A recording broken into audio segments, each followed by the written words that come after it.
Hello, hello, hello, everyone. Good morning, good afternoon, and good evening to the Flight Sim world. This is Viper Strike 95, and today we're here with another 50 States, 50 Streams. Happy Sunday, guys, and we're back with our 50 States and 50 Streams. Today we're here in Mobile, Alabama today for part 22 of 50, and yes, we're covering Alabama today. So yes, we're actually here at Mobile Downtown Airport, just outside of Mobile, Alabama. So I hope you all have a great weekend here. And we have some really fun areas to explore here today. I hope you all had a great weekend. I know there's been some stuff going on at home right now with the weather, but I hope you all have a great time as always. So before we get started, I do want to say hello to all you guys in the chat. Good to see you guys here, all the lurkers and stuff and mods. Good to see you. So, so Alabama is also known by many things, known as the Yellowhammer State, named after its state bird, the woodpecker, the northern flicker. The heart of Dixie and the Cotton State is what they call Alabama. I've been in the state quite a few times. I've been in Alabama, mainly in the Gulf Shores region, right on the coast. I've also visited here Mobile as well this past year. In October, we visited Mobile, which was definitely pretty cool to visit. Well, Mobile is definitely a cool city to visit.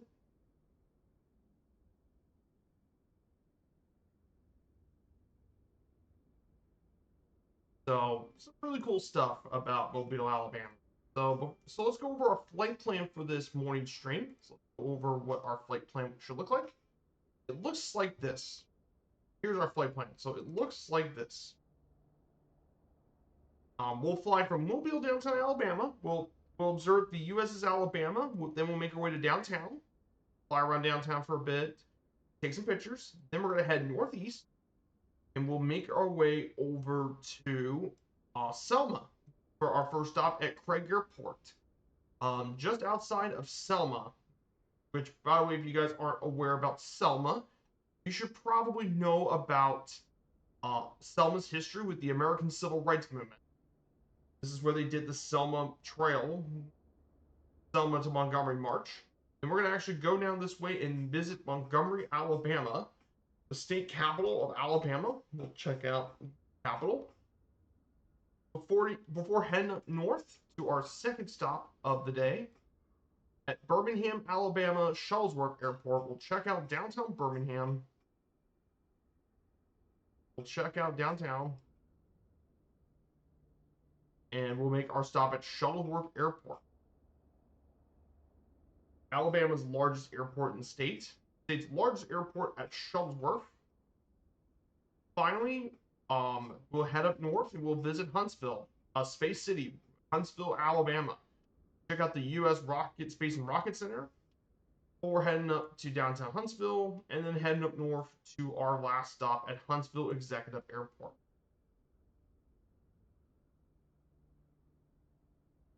And we'll make our way to Huntsville Executive. So that's going to be our flight plan for today, guys. So it should be a pretty nice flight plan. The plane we're going to take here tonight today is going to be the Grumman Goose, actually. I never really flown this plane very much, but I wanted to try something a little different for today. The good old Grumman Goose. The good old amphibious flying boat made by Grumman. This was developed in 1937. It was Grumman's first monoplane to fly, as well as its first twin-engine plane and the first to enter commercial airline service. It was also a very effective transport for the U.S. military during World War II, including the Coast Guard, as well as many other air forces. And it took both combat and training roles throughout the war. Over 345 of these planes have been built. He served a lot during the war, especially for flights with the Canadian Air Force for transport, reconnaissance, rescue, and training. It was also used by the Australians as well. Post-war, they were used in commercial locations from Alaska to Catalina Island, California, to the Caribbean. 30 of them are still known to be airworthy today, and there's tons of different variants.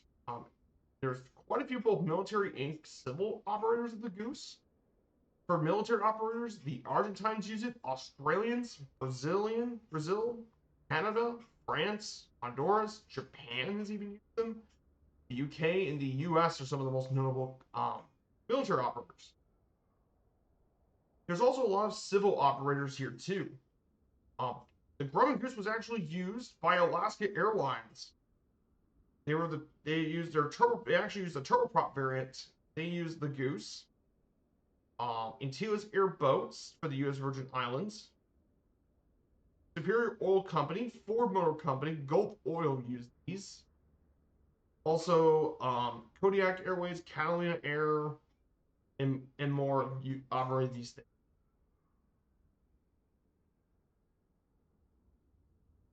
As well as the former flag carrier of the Dutch East Indies for the Dutch, and British Guiana Airways. Yeah, definitely some pretty cool stuff about the Goose. She's powered by two Pratt & Whitney Wasp Junior engines that produce 450 horsepower each.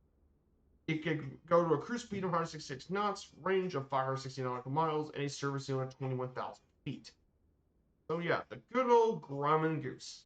Hey, Kitten Airlines, first time check. Good to see you, Kitten Airlines. I hope you're all having a great day. I hope you're having a good morning. We're just about to take off from Mobile. We're going to get this Grumman Goose started.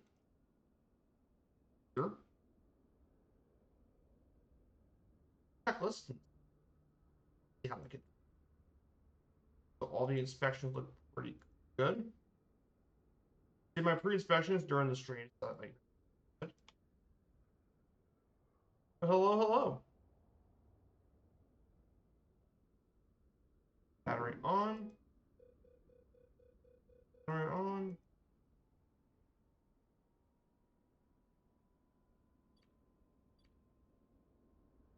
Check.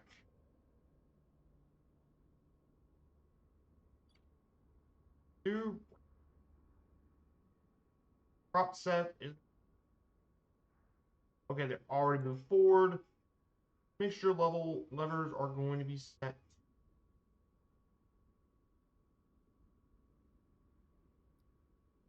Full. Okay. Throttle levers closed.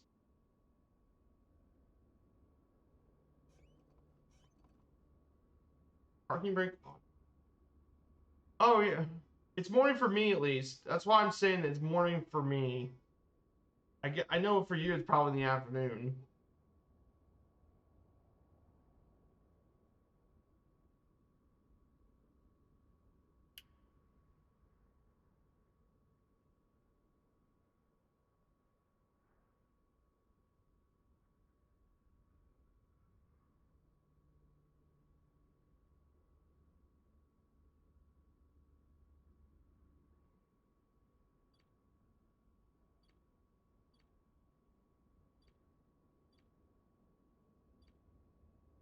Go ahead and do that.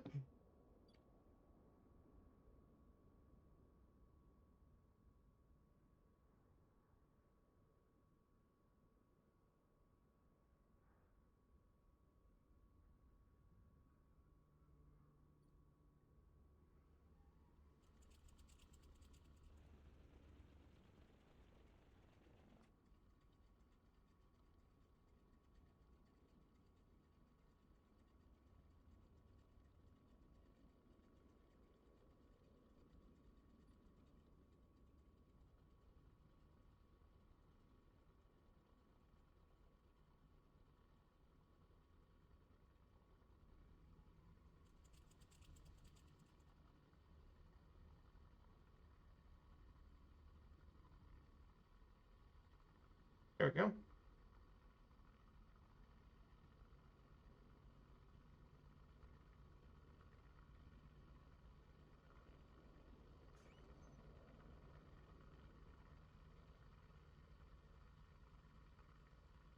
Let's go ahead and tax your way down. Whoa, careful, careful, careful.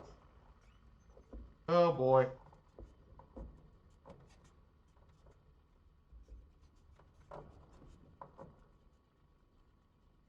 Oh, no worries, Typhon. That happens. So we're going to take off from Mobile Downtown Airport.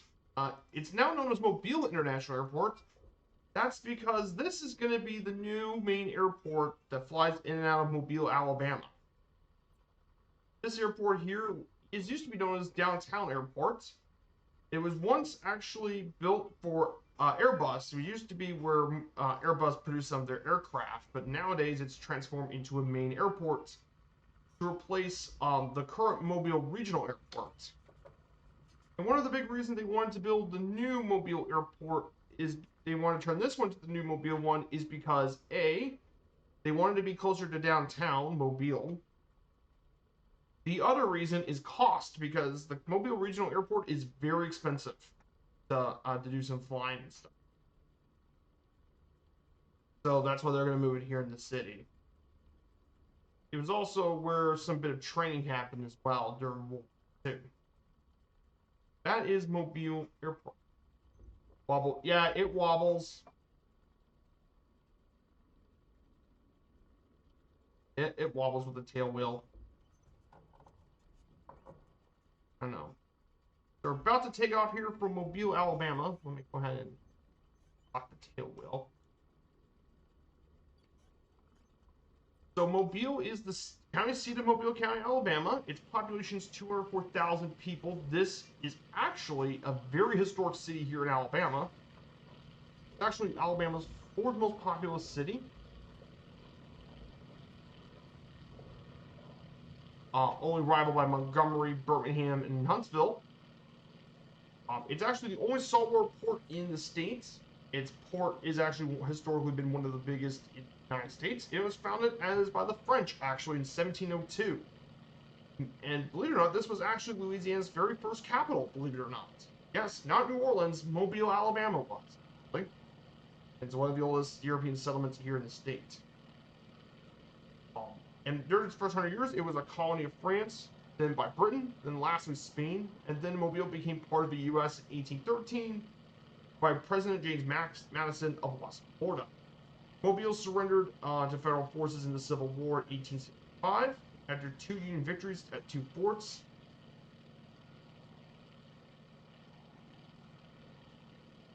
And Mobile is also well known to be considered to be one of the finest cultural centers in the Gulf Coast, thanks to its art museum, symphony orchestra, and large amount of historic architecture.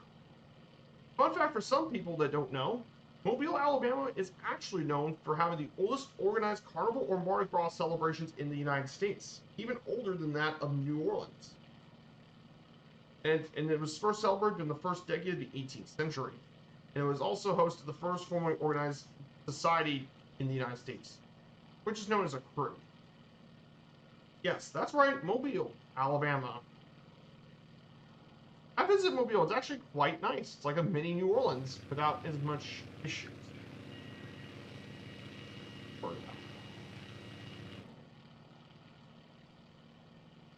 So.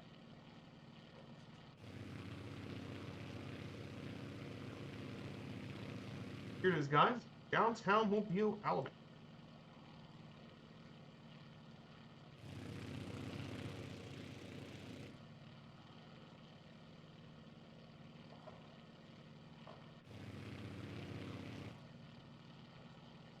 I've been to Mobile, really nice city, really enjoyable. When I was there, we visited the USS Alabama Museum. It's USS Alabama Memorial Park, which included the battleship USS Alabama, but also the USS Drum Sub, and its own air park, which is pretty cool. Really cool place to visit if you love your military history. Balls. Look what they did with the USS Alabama. It's now pink. Well, balls. Look at this. I guess the Texans weren't loading. They ruined the USS Alabama. Nice job, Asobo.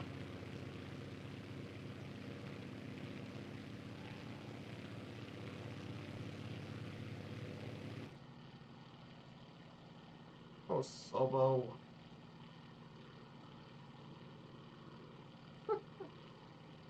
Oh, no wonder. We'll just fly there up to downtown Mobile and check out the rest. I'm not gonna post that on my Discord, by the way, if you don't know. I'm not gonna post it on Discord. Speaking of my Discord, if you want to check out my latest streams, I got my Discord up here. We'll keep going for the 50 states, 50 streams.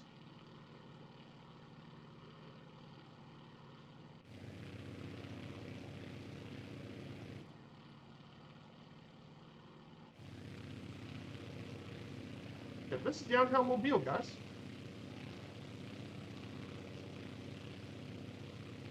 Really nice city. Looks great up here.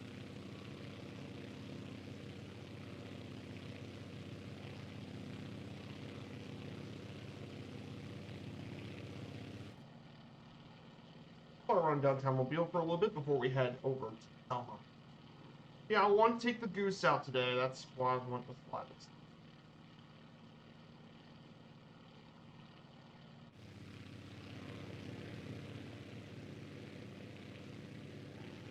Okay, it's only from at close the texture is it loading. Only, oh, it only does this way when you get really close to it.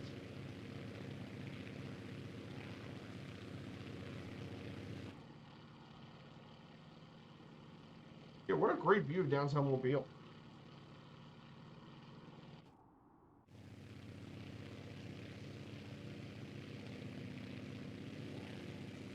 What a great view.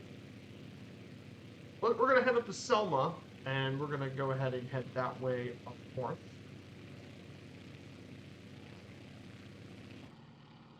Yeah, it's a pretty big port up here, and this has historically been a very important port through Mobile.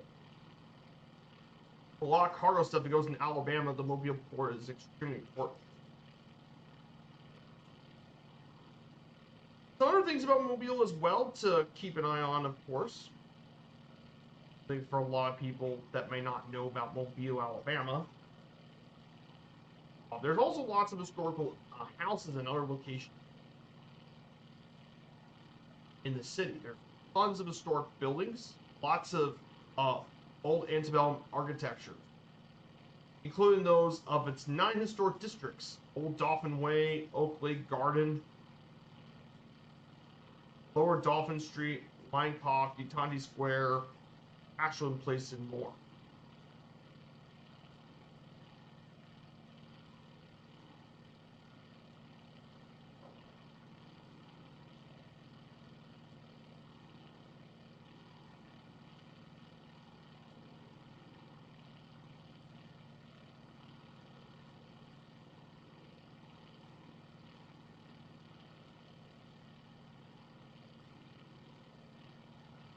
Really cool stuff, tons of historic buildings.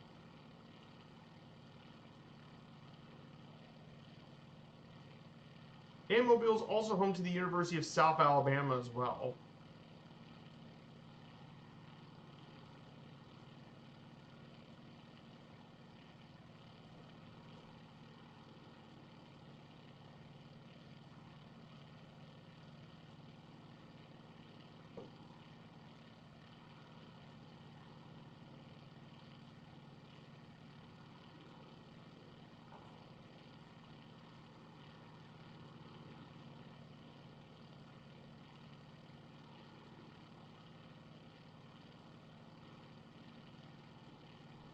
I think the mansion we visited was the Oakley House.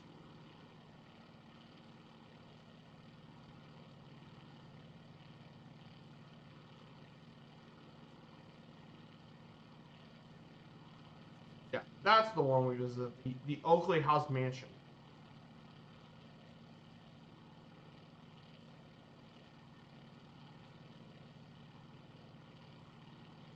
It was really pretty. Like I said, Mobile's got a lot of history. There's also the Bragg Mitchell Mansion too, which has another bit of interesting history as well.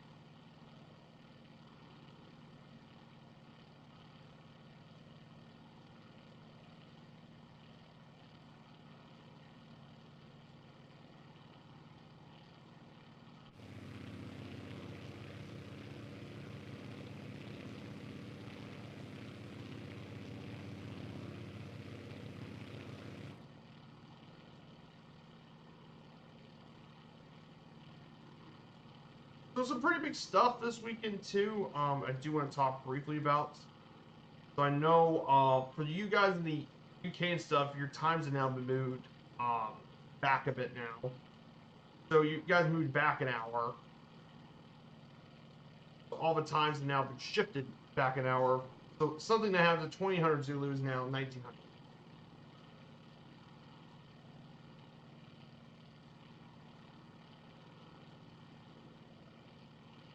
That's something to keep in mind too.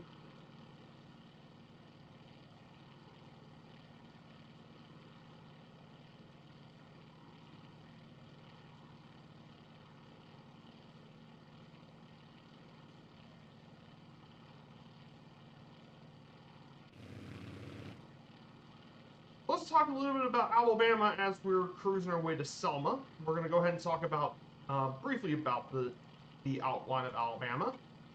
Alabama, located in the southeast United States, bordering that of Tennessee, Georgia, Florida, and the Gulf of Mexico, and Mississippi. It's the 30th largest state by land area and the 24th most populous of the 50 U.S. states. Alabama is known as the Yellowhammer State, named after its state bird. It's also known as the Heart of Dixie, which is in the Cotton State. The state actually has quite a diverse geography, with north dominated by the mountainous Tennessee Valley, in the south by Mobile Bay, a very historic port. Its capital is Montgomery. Its largest city by population area is actually Huntsville. Its oldest city is Mobile, and its greatest metropolitan area is actually in Birmingham. So yes, it's quite interesting as well. Politically, it's known as the part of the Deep South and known as a pretty conservative state for its Southern culture, and especially plays a big part with American football, especially at the collegiate level. Alabama was also a major producer of cotton during the antebellum times, was a major producer of cotton and used a lot of slave labor. It was once part of the Confederate States of America, and Montgomery was actually the first capital of the Confederacy. And then after the Civil War, they rejoined the Union, but would suffer decades of economic hardship due to agriculture and few cash crops. Also, like many other southern states, Jim Crow laws were very prevalent in the state of Alabama. They're quite prevalent.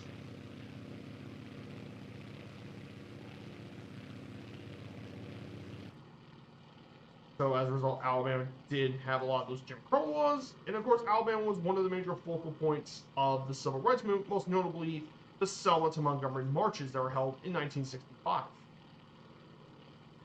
Of course, Alabama also grew a lot after World War II for the space program, as NASA established its Marshall Flight Center in Huntsville to boost the local economy. Nowadays, Alabama's economy is automotive, finance, tourism, manufacturing, aerospace, mineral extraction, education, retail, and technology are now major driving points of the U.S. state of Alabama. And,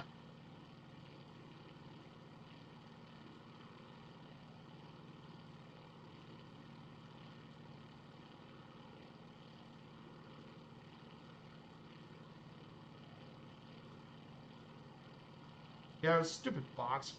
What a bots had to always be here.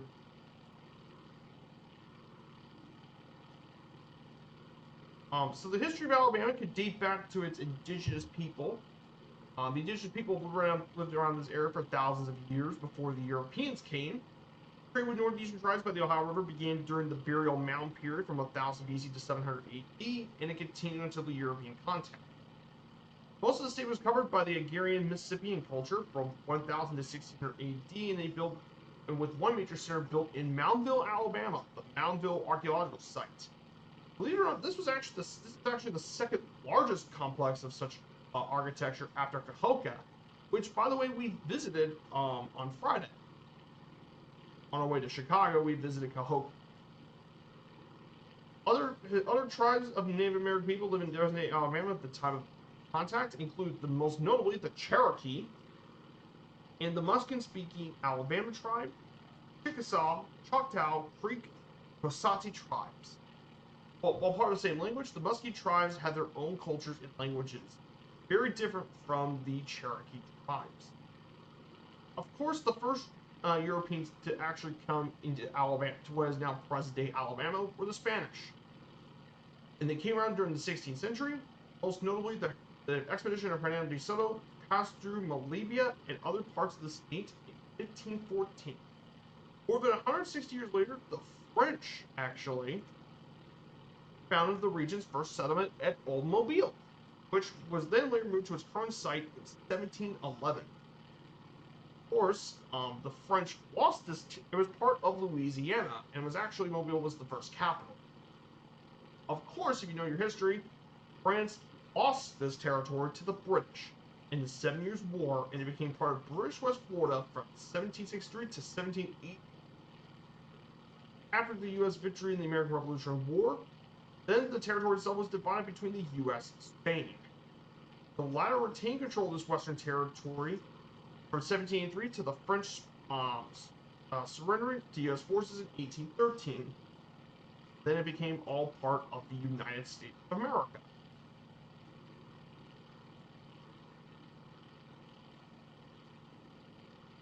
Of course, with the creation, um, of Mississippi Territory, there were prior divisions between Alabama, and eventually the Alabama Territory was settled from the eastern half of the Mississippi Territory in 1816.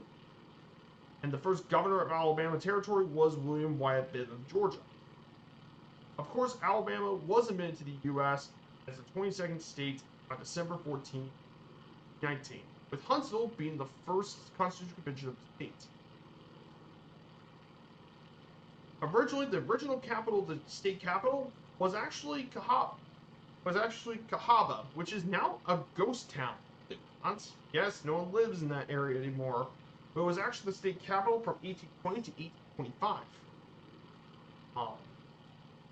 From there, it was eventually moved in 1830, and then it was moved from 1826 to it was moved to Tuscaloosa, which you better know as the where the University of Alabama is currently at.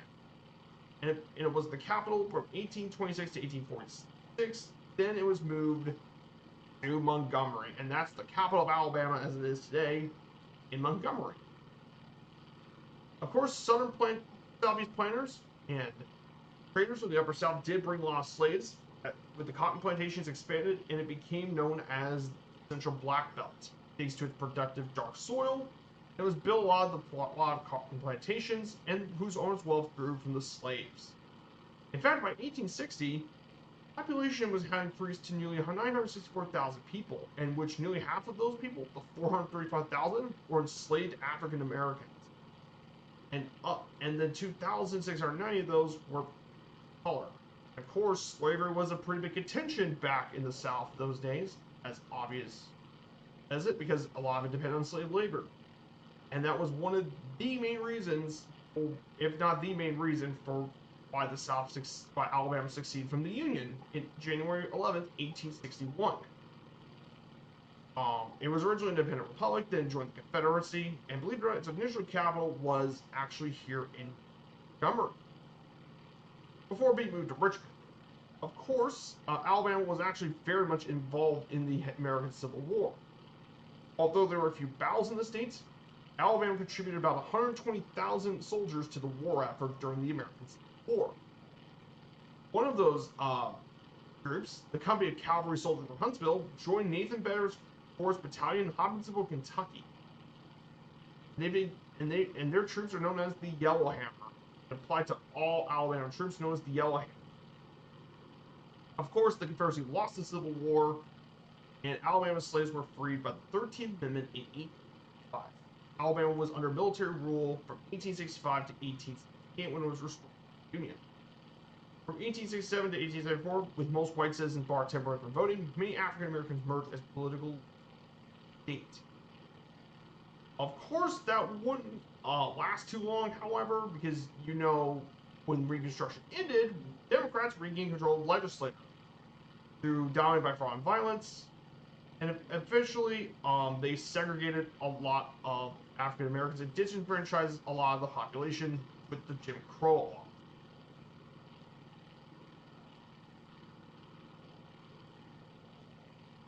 And including those poll tax and literacy tests.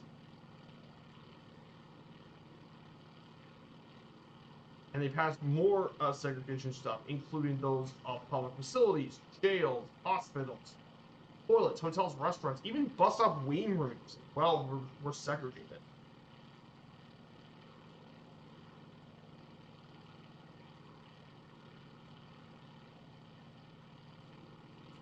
And a lot of the legislature is dominated by the rural communities that dominated much of these.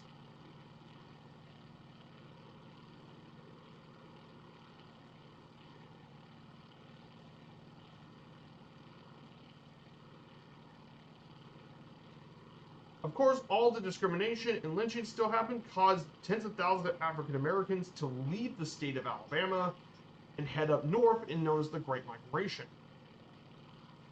At the same time, many rural people moved to Birmingham to work on the new industrial jobs, and as a result, Birmingham became a major industrial city in the South.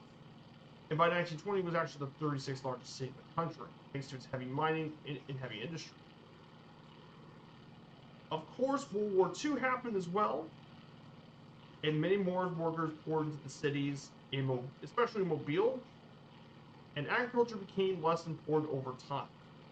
However, despite the population changes, the rural-dominated legislature refused to grade partition house and seats based on population.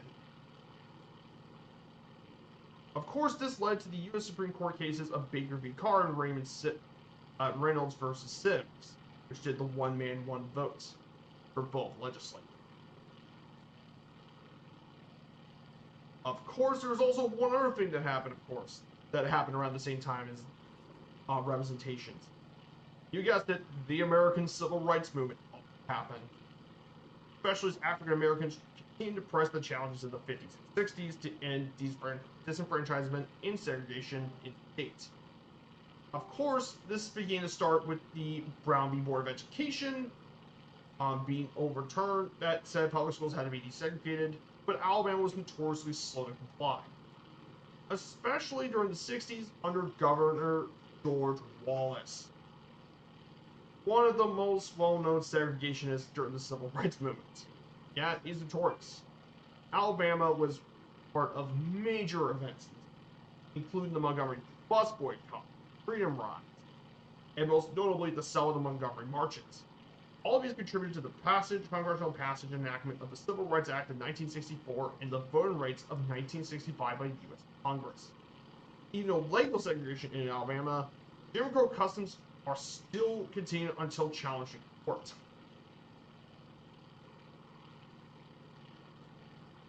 As well.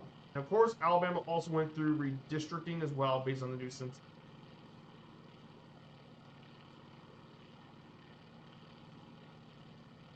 In addition to this as well, beginning in the 60s, it shifted from lumber, steel, and textiles to now mainly facility development for spacecraft. Mainly in Huntsville with the Space Center as well, manufacturing and all this stuff replaced some of the older industry. However, it still lags behind Florida and Georgia, two more developed southern states. Nowadays, Alabama is more well known for some of its other news. Most only in 2001, Judge Justice wrote a statute of the Ten Commandments inside of Capital Montgomery, but the Supreme Court, the Circuit Court order removed, or didn't fall, led by protests, and eventually the monument was removed in 2003. The other thing that happened was, of course, in 2011, a super outbreak of 60 tornadoes happened and hit the state. 62 of them hit the state in 2011, killed 238 people, and devastated many communities in Alabama. So that concludes a bit of Alabama state history of the U.S. state of Alabama. We're officially with the history and stuff, so definitely pretty interesting stuff to learn more about as we head our way down part of Dixie. Let's look outside of our plane for a bit.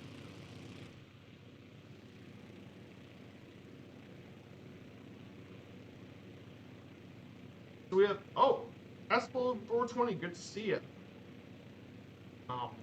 We're about to head to Selma now.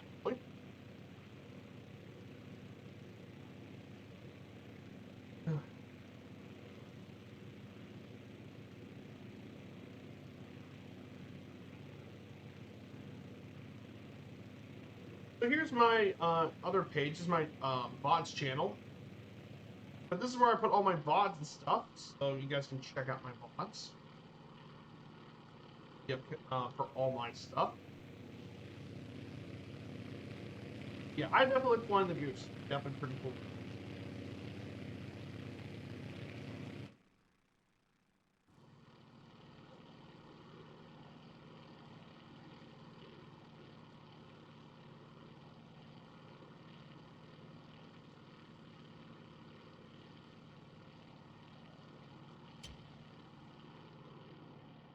Sit by our nice passengers out in the rear. Here we can see out of the window here of our precious little goose.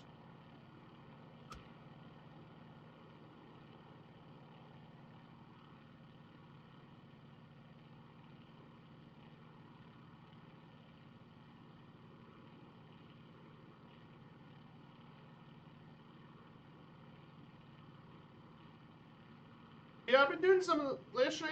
I did some of the monthly schedule. I'll probably do the rest of it today. I'll try to finish up the monthly schedule today. I'll get done with the monthly schedule. I only got 4 more legs left on the monthly schedule to complete. And we're mainly doing flying out of Dublin. I've been doing that over the past couple.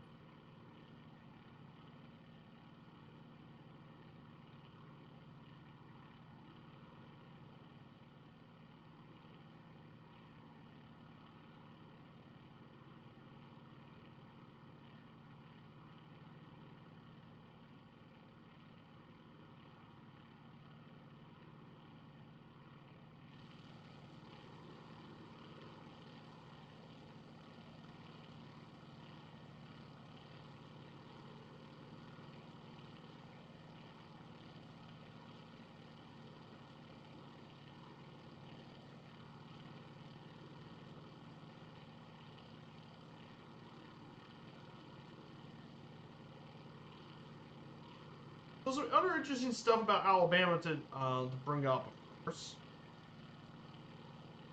Alabama's name is derived from the Alabama people, a Muskegon-speaking tribe that lived in the confluence of the Coosa and Tallapoosa rivers. In the Alabama language, the word for a person here in the state is Alabama, and the plural form is Alabama.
So in terms of other stuff going on here this week, next week, I think we're at 1700 Zulu, just in case if I have enough time. On Wednesday next week, we're going to be doing some flying in. I think we're going to do some interesting flying in. I think Sardinia in Corsica. I think would be the French Riviera. But I think we're going to go from Figari, fly through Corsica, then make our way down to Nice and Monaco, and then fly all the way to Marseille. That sort of stuff would be pretty cool. We get to check out some new areas, which I think would be nice on Wednesday. The next Friday and Sunday will be 2 more of our 50 states and 50 streams. We'll be going through Maine and Missouri. We'll be checking out Maine and Missouri on our way on our stream. So just a brief overlook at Maine and Missouri. In Maine, we'll be going through Portland Jetport, make our way through Portland, then fly over to the state capital of Augusta, then make our way over to Bar Harbor, Maine. Then from there, we'll head up to Bangor, before eventually heading back up and landing at Millinocket. Yes, this one will only be a 2-stop. This stream will only be 2 legs for this one. It's going to be a bit short, so we'll have a 2-leg stream for that one in Maine. And then in St. Louis, and then in Missouri, we're going to start at Farmington. Then we head north to the historic city of St. Louis, Missouri, and land in Washington County. Then we're going to visit the Capitol at Jefferson City, Missouri, before going up to the big college town of Columbia and land at Boonville. And then finally, we'll go through and visit to Kansas City, Missouri. We'll check out downtown Kansas City and make our way through there and land at Charles B. Wheeler Downtown Airport in Missouri. So yeah, that will be for next week's streams.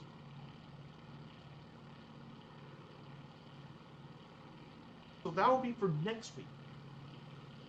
Just wanted to let you guys know what's been going on within the next couple of our streams. That'll be for next week. I'll post them in my stream schedule section of the Discord. You guys are more than welcome to check that out. And after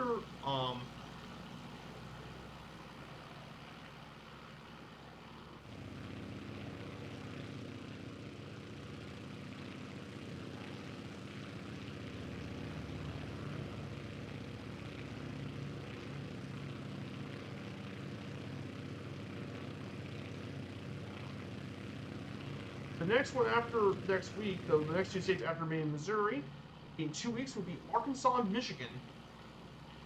So we don't get truly heading west until we get to Texas. Part 3. That would be in 2 weeks. Actually, it'd be 3 weeks when we get to Texas. So I think maybe you guys are looking forward to heading west, because that's where all the good scenery is at. Good natural scenery, not the so that's definitely something I'm looking forward to. Yesterday for baseball, the looks like the Bronx Bombers absolutely lived up to their nickname yesterday.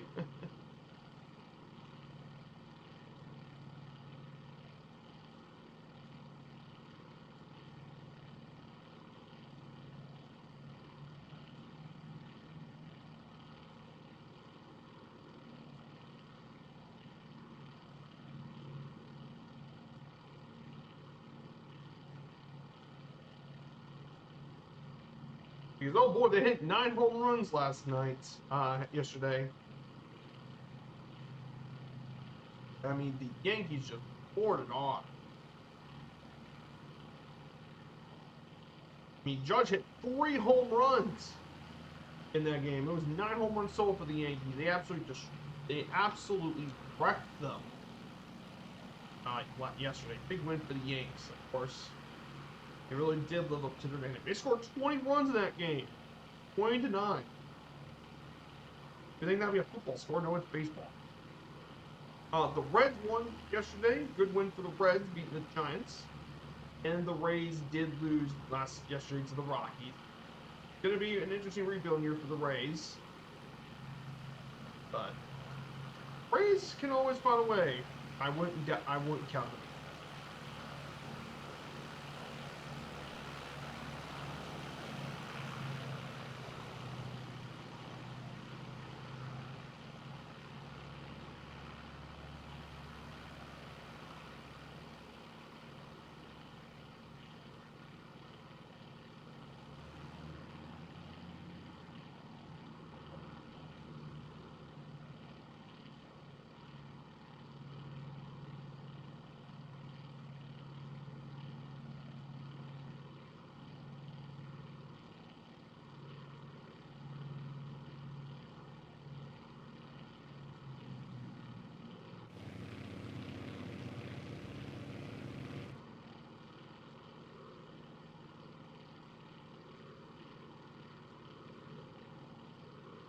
So, we're about to reach Selma pretty soon. So, let's go ahead and talk a little bit about Selma, Alabama. Brief moment. Selma is this city here in Dallas County. It's the county seat of Dallas County, Alabama. This city has a population of 17,000 people. It's located on the banks of the Alabama River. About 8% of the population is African American, and during the antebellum years, it was actually a major trade center and market town. of the years of King Cotton. It was also an important armament and manufacturing center during the Confederacy during the Civil War. And it was surrounded by fortifications, and eventually Confederacies were defeated in the Battle of Selma. However, modern times, the best known civil rights movement, thanks to the Selma to Montgomery marches, beginning with the Bloody Sunday of March 1965, where unarmed peaceful protesters were assaulted by county and state highway police.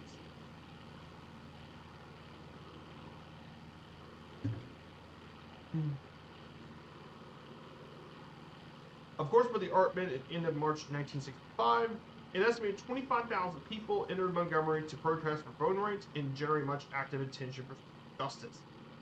And later that summer, the Voting Rights Act of 1965 was passed by Congress. Due to agriculture and industry decline, Selma lost about a third of its peak population in the 60s, and nowadays it's focused on heritage tourism to build its role in the civil rights movement. It's also one of Alabama's poorest cities with an average income of $35,000, 30% less than this average. And one of every three residents here are below the poverty. So yeah, that's definitely something important here for some. Of course, one of our Hitting the Trail series is going to cover the Selma to Montgomery March, which is actually going to be in the National Historic Trail. It would be, it's now a National Historic Trail that it's known as the Selma to Montgomery National Historic Trail. We'll be following that during one of our series. We'll follow the entire thing through. We'll go from the west part of the state, then we meet up in Selma, then we take a slow aircraft and do the march that way. Pretty cool thing. And our airport today is going to be at Craig Field, which will be our very first stop of the day here at Craig Field. Finally, for general aviation, we're currently in Selma for commercial aviation. It was actually previously known as Craig Air Force Base, an undergraduate pilot training program with T-37 Tweed and T-38 Talon aircraft, operated by the 29th Flying Training Wing of the airport. Closed in 1977 as part of reduced defense spending and a concurrent post-Vietnam reduction in force. And it's mostly used for general aviation, though there is still some military involvement here.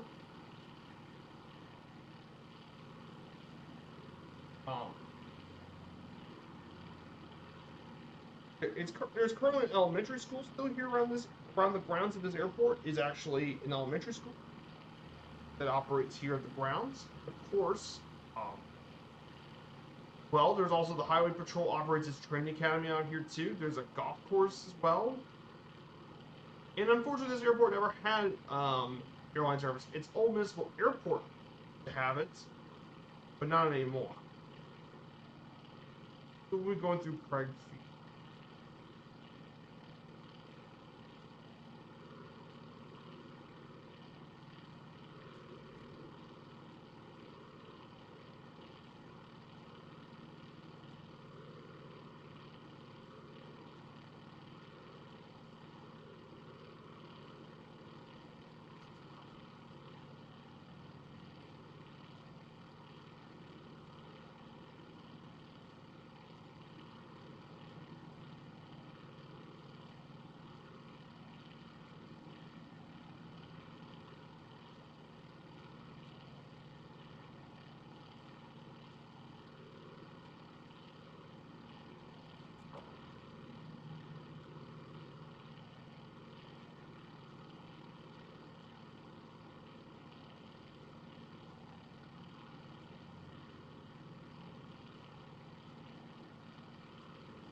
We're gonna head our way to Selma.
Looks like Florida just punched a ticket to the Final Four, so that means we have the first two teams in the Final Four. Duke and Florida have now made it.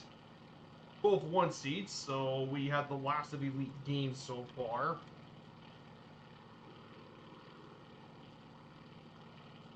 We got two more games today.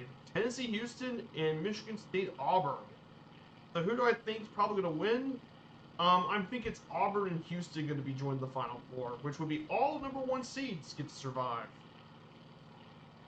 Which is going to make things pretty interesting because, I mean, Houston and Auburn both have never won the NCAA tournament, while Duke and Florida have, so this should be pretty interesting.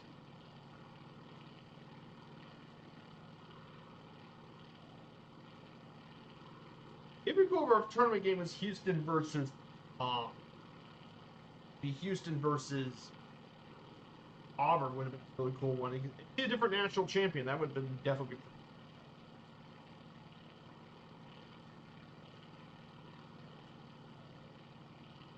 That's just me, but that sort of stuff.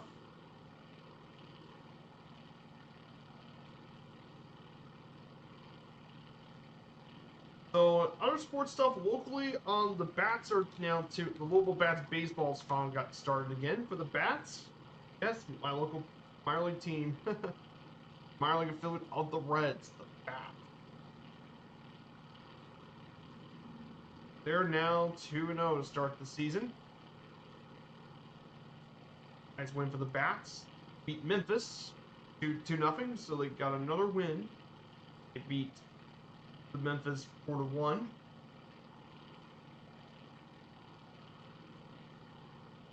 Now they got another game today. They could win that one. They're 3-0 start the season for the Bats, which would be a great start to the season.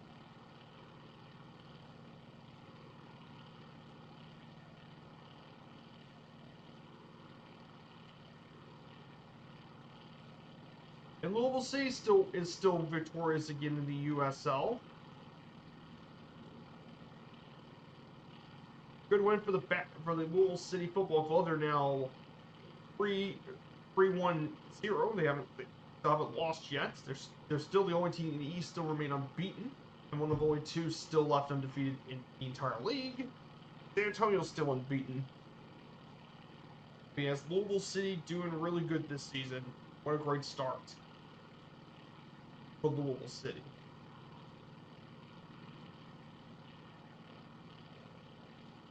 Pretty excited for that. I know Wednesday's going to be the Premier League again, so gotta keep an eye on Everton. Gotta keep an eye on the Toffees.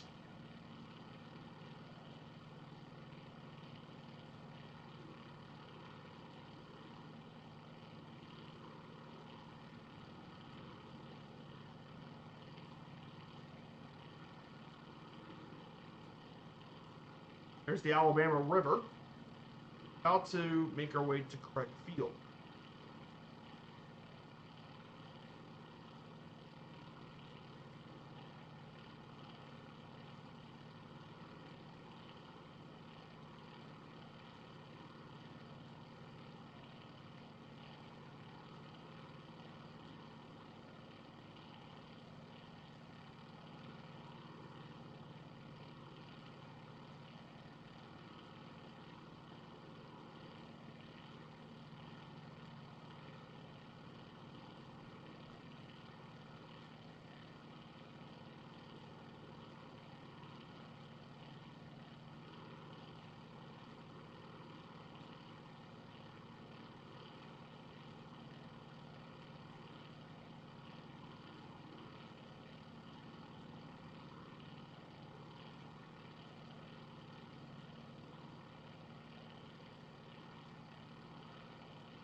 Here, guys, we're getting pretty close.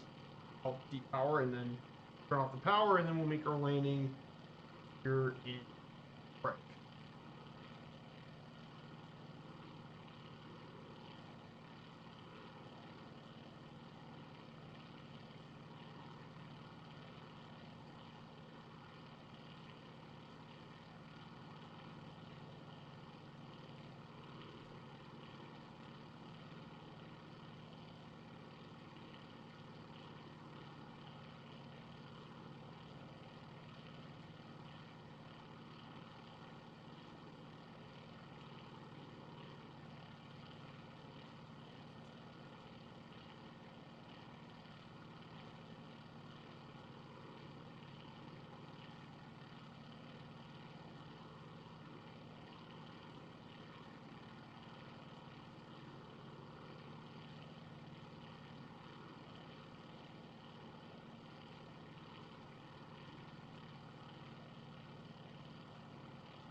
Craig Field's actually dead ahead of us is Craig Field.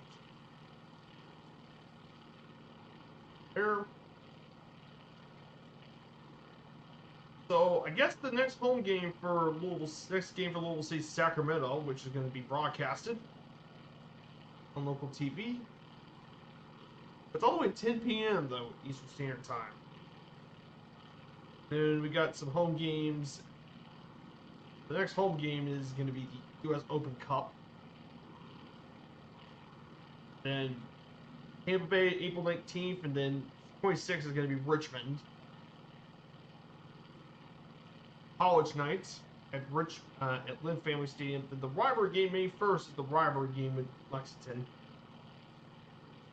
I think about we're getting tickets to go see FC Tulsa on July 19th. There's also an international friendly as well with Eintracht Frankfurt and Bundesliga. With Frankfurt, which is a pretty well-known Bundesliga club, which would be pretty cool to see.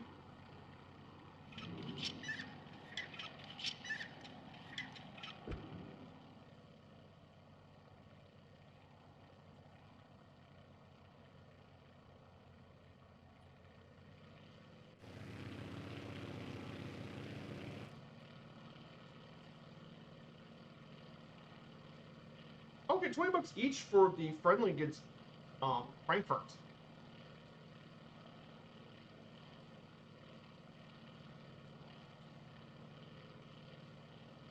Yeah, Eintracht Frankfurt.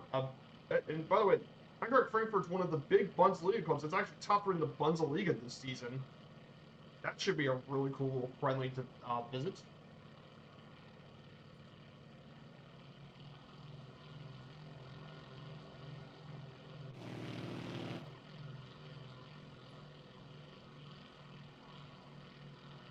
Yeah, I would like to visit Louisville City. I haven't been to a Louisville City game in years. Love to go. Like they're a big ticket in this town. Outside of the college sports and the match, they're like the big ticket in town outside of Louisville U of L sports has been.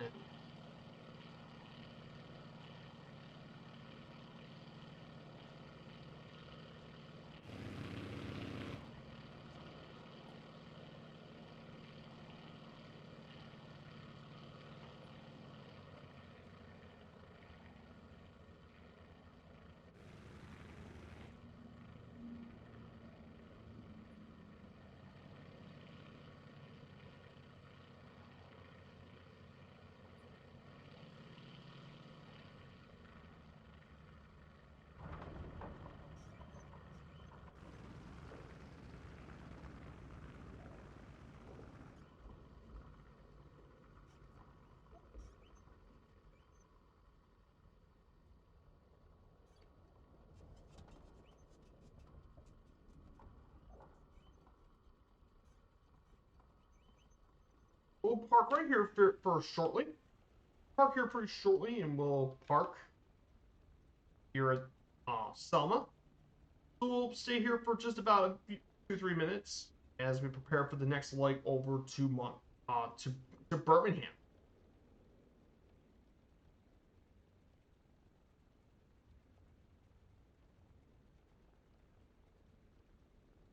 But yeah, we now have a friendly with Eintracht Frankfurt, which is one of the top clubs in Bundesliga. They only won the German championship once, however, but they did won the UEFA Europa League twice, and one of the founding members of the German league. They played at Waldstadion in Frankfurt, which would be cool. Get to visit one of the most historic clubs in German football. That would be German soccer football.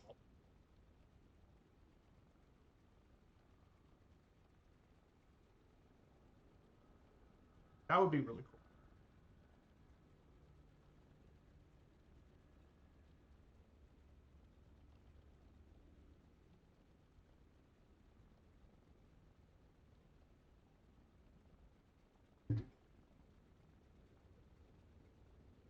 Who knows? If I like Eintracht Frankfurt, I guess I'd cheer for them in the Bundesliga with Frankfurt. It's not Bayern, so not Bayern Munich, so I guess that.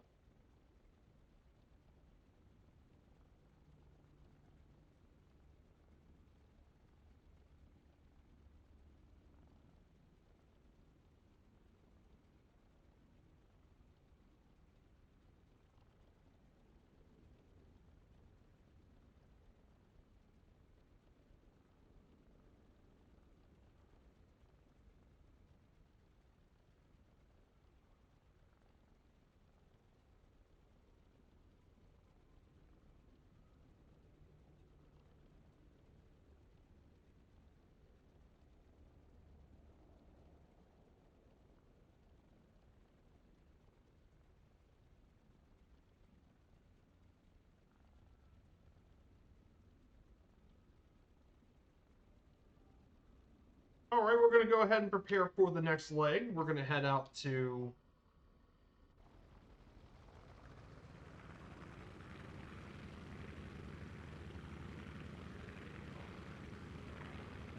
We're going to head our way out to...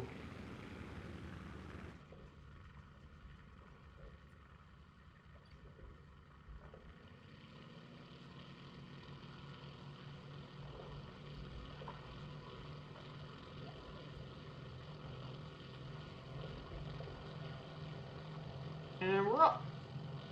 Up, up, and away we go.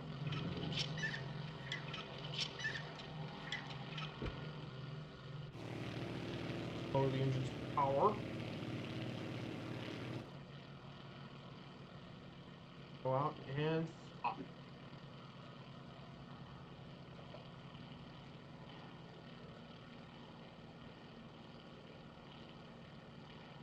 Head our way over to Selma. So, the reason I picked this as a waypoint, even though normally you think, why would you fly out your way to fly to this town? Well, if you know American history, it's the Civil Rights Movement. I just think it would be wrong not to pay a visit to one of the major centers of the American Civil Rights Movement, especially if you know the context of the American South. Very, very important.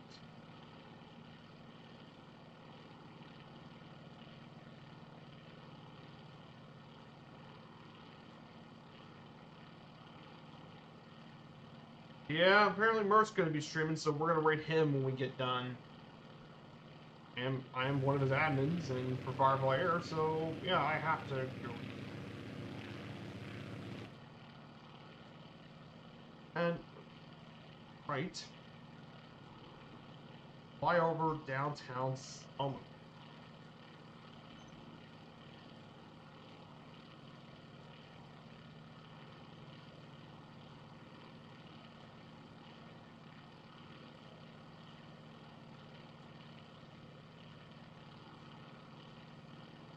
Here's Selma.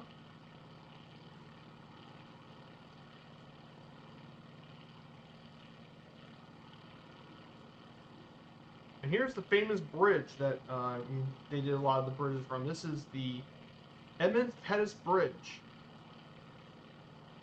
Famous worldwide for its rights in the U.S. Civil Rights Movement. You can find the National Voting Rights Museum across the other side of Selma. Let's go ahead and...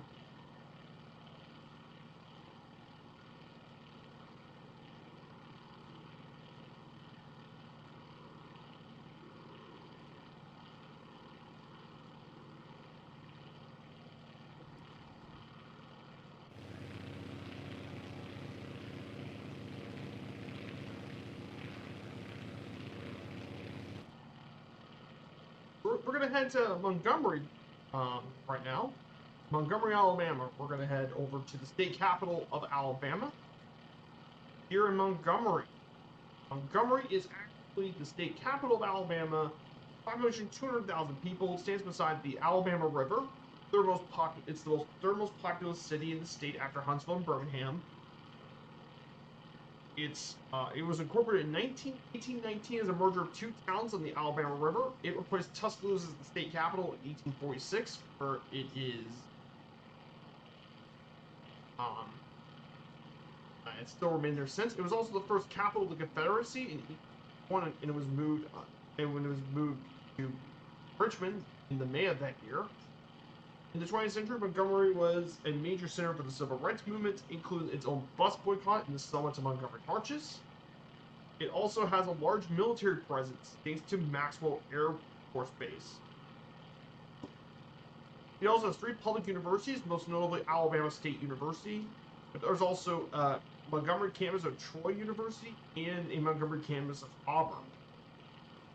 And it has high-tech manufacturing thanks to Hyundai Motors, and many cultural attractions, including Shakespeare Festival, one of the largest in the world, in fact, the Montgomery Museum of Fine Arts, and the National Memorial for Peace and Justice.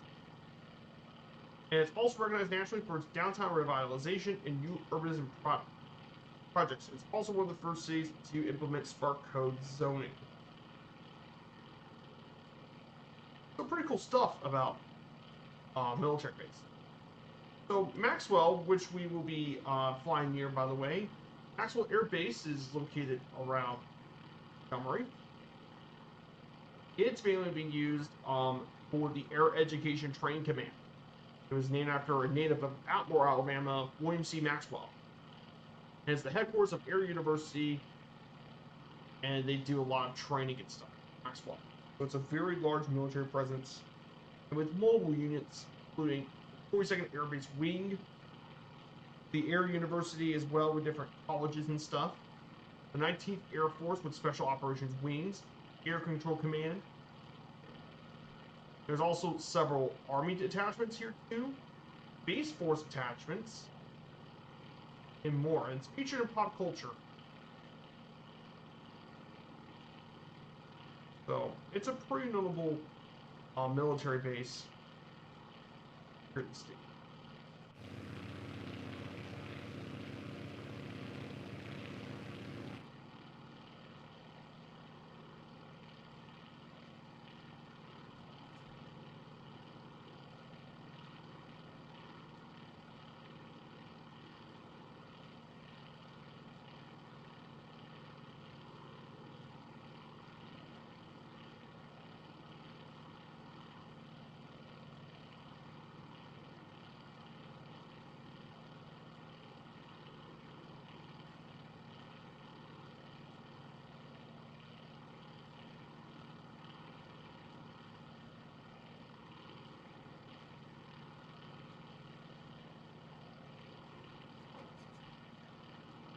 Oh yeah, the world's largest beach-inspired music festival is actually Abbey Road on the River.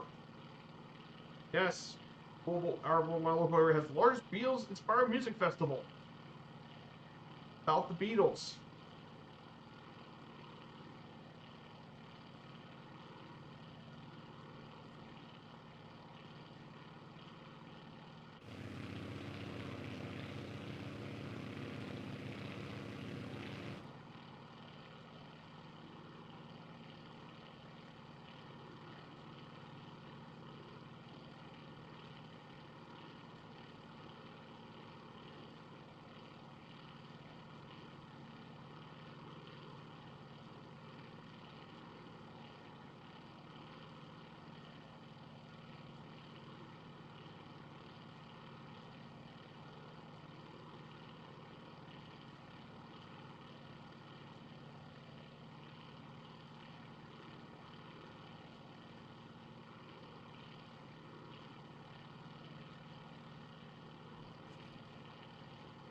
Another thing to know about Montgomery as well, pretty notable, is Montgomery has actually one of the biggest art scenes of any mid-sized city in America, thanks to its Museum of Fine Arts, with its permanent collections of European American art and sculpture, Southern arts, and more.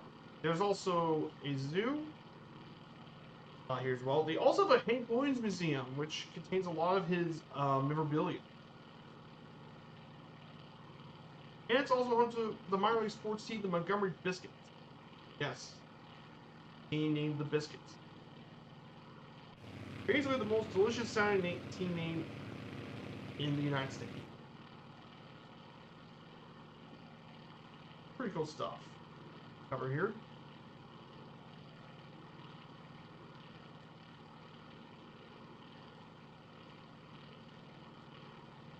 Once we go to Montgomery, we'll turn left and then we'll talk about Alabama's geography.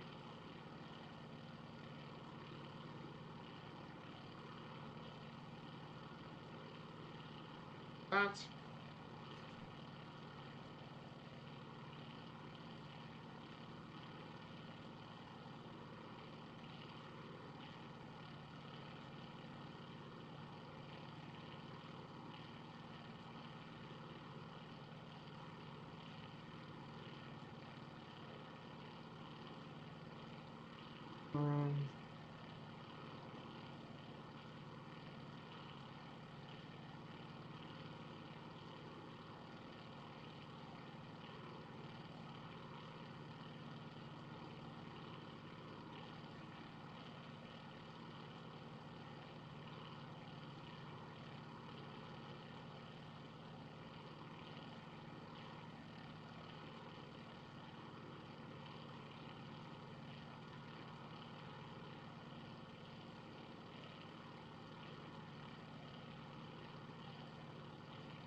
Here it is, guys. We're about to reach our way over to Montgomery.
Here it is, Montgomery. So right down below us is Maxwell Air Force Base.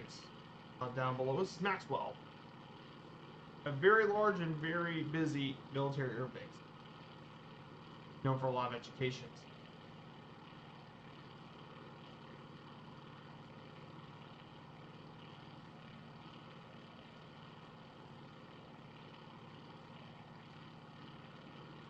Yeah, about almost 8,000 hours of firefighting.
Here it is, guys, Montgomery.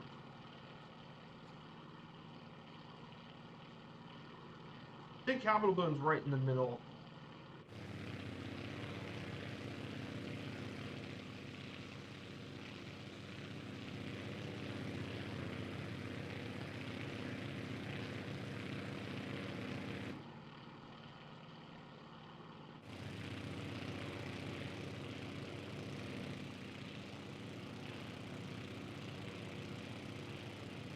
There it is.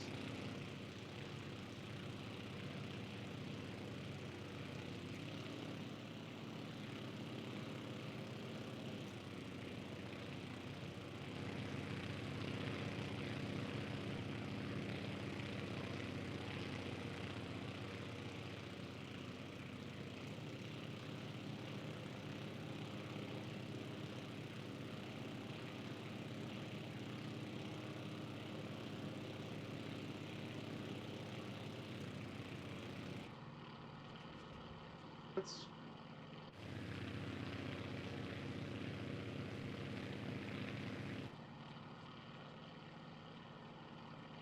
There's the Montgomery Biscuits baseball field. There's the baseball field for the Biscuits. Yes, they're actually biscuit themed stuff. There's also the Legacy Museum nearby. This way you can see downtown Montgomery, rest of the capital.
All right. So we're now leaving. We're going to head to Birmingham now, which is second most populous city in Alabama. We're going to head to Birmingham.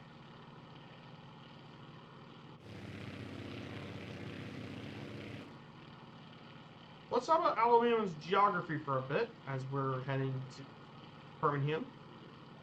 So geographically speaking, Alabama is actually the 30th largest state in the country with 52,000 square miles. It also has 3/5 of its area as part of the Gulf Coastal Plain. North Alabama is mostly mountainous, mainly with the Tennessee River. There's multiple different terrains and stuff.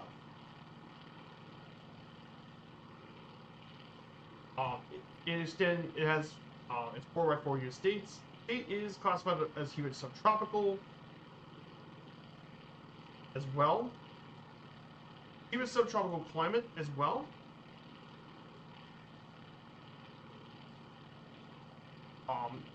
Its temperature is usually 64 degrees Fahrenheit. Temperatures tend to be warmer in the southern part of the state due to its proximity to the Gulf of Mexico, while northern parts tend to be slightly cooler, especially in the Appalachian region. Generally, Alabama has very hot summers and mild winters with copious precipitation. Around summers in the state are among the hottest in the U.S. as temperatures average over 90 degrees throughout the summer. It's also prone to tropical storms or hurricanes. Areas of the state far away from the Gulf are not immune to effects of the storm, which often dump tremendous amounts of rain. Alabama also reports many thunderstorms during the Gulf Coast.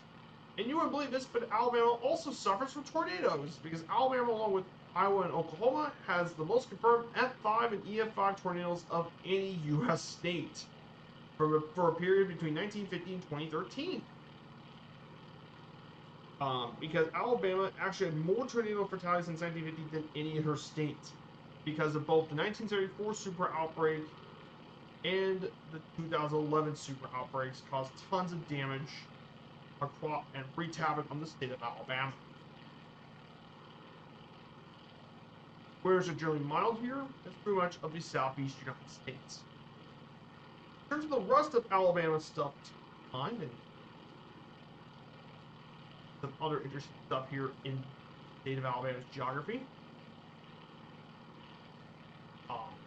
Alabama also has interesting geographies. If you look at the map, you can see the different regions of Alabama. You have Ridge and Valley region. You have more mountainous regions, of course. The Piedmont Plateau, Appalachian Valley, Cumberland Plateau, or the Tennessee Valley. A lot of rivers up in the north. And of course, the coastal plain are all major parts of Alabama's geography. All play a role over here. In terms of flora and fauna, it's similar to that of other Gulf Coast states.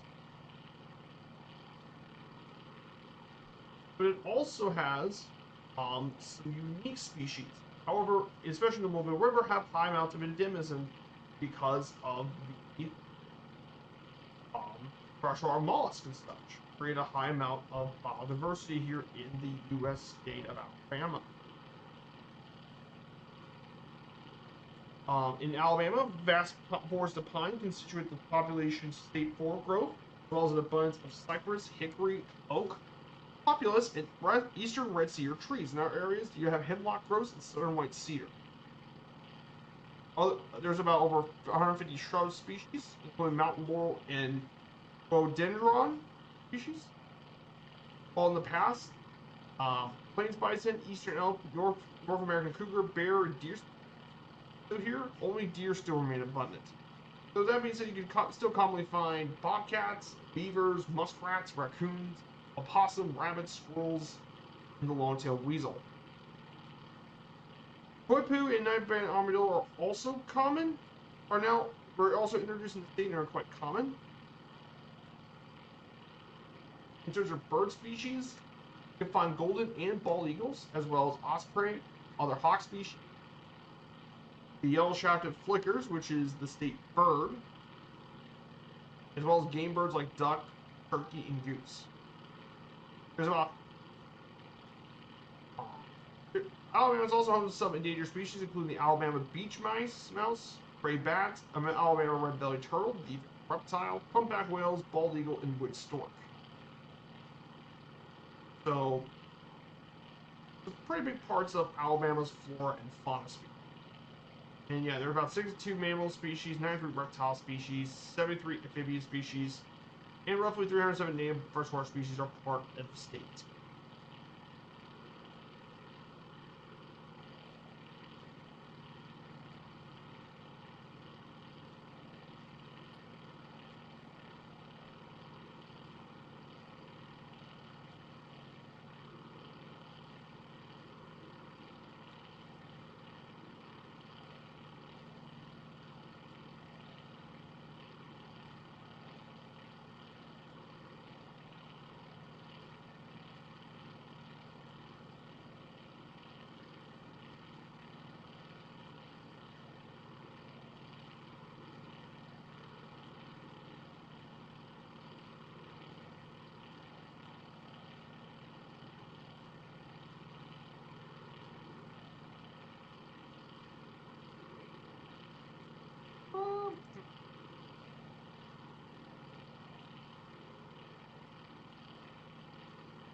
So another major focus on Alabama to cover is its economy.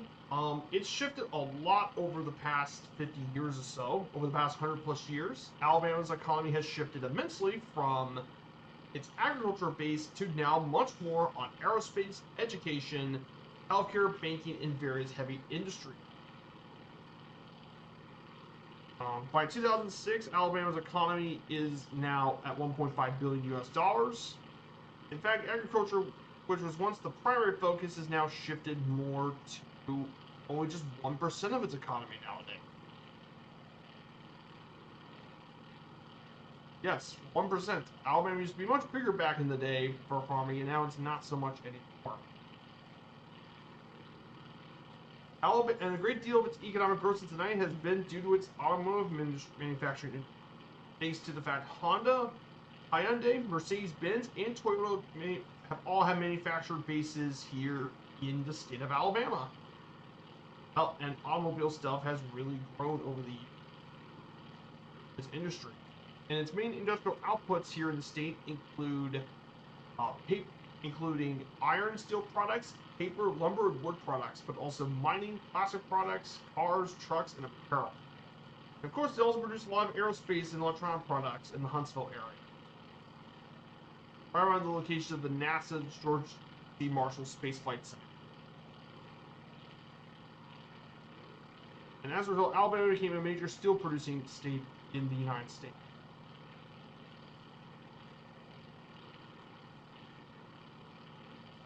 Nowadays, one of the bigger deals here in the state has been tourism. Alabama is actually the 14th most popular state to visit in the U.S. in 2014. Around 26 million tourists visit the state and spent $14 billion US, and provide indirectly or directly 186,000 jobs. It's home to various attractions, natural features, parks, and events that attract visitors from across the globe. Of course, it's home to one of the largest Shakespeare festivals in the world in Alabama in Montgomery. There's also the Robert Trent Jones Golf Trail, which is another championship caliber golf courses across the state. Casinos such as Victoryland, very well-known casino. Amusement park like Alabama Splash Adventure, the River Chase Galleria, and of course the Alabama Museum of Natural History. Of course, Mobile obviously has the oldest Mardi Gras celebration in the country, started in 1703, and as a result, Mardi Gras is a huge deal here in Mobile. In recent years, we're now seeing a lot more tourist destinations of its beaches and during the Gulf Coast. I've actually visited some of these beaches here in the U.S. state of Alabama as well. Finally, it's been more popular for film shoots due to its diverse landscapes and contrasted environments. Some of these films include Close Encounters of the Third Kind, Get Out, 42, Selma, Big Fish, The Final Destination, and Need for Speed were all filmed in the U.S. state of Alabama.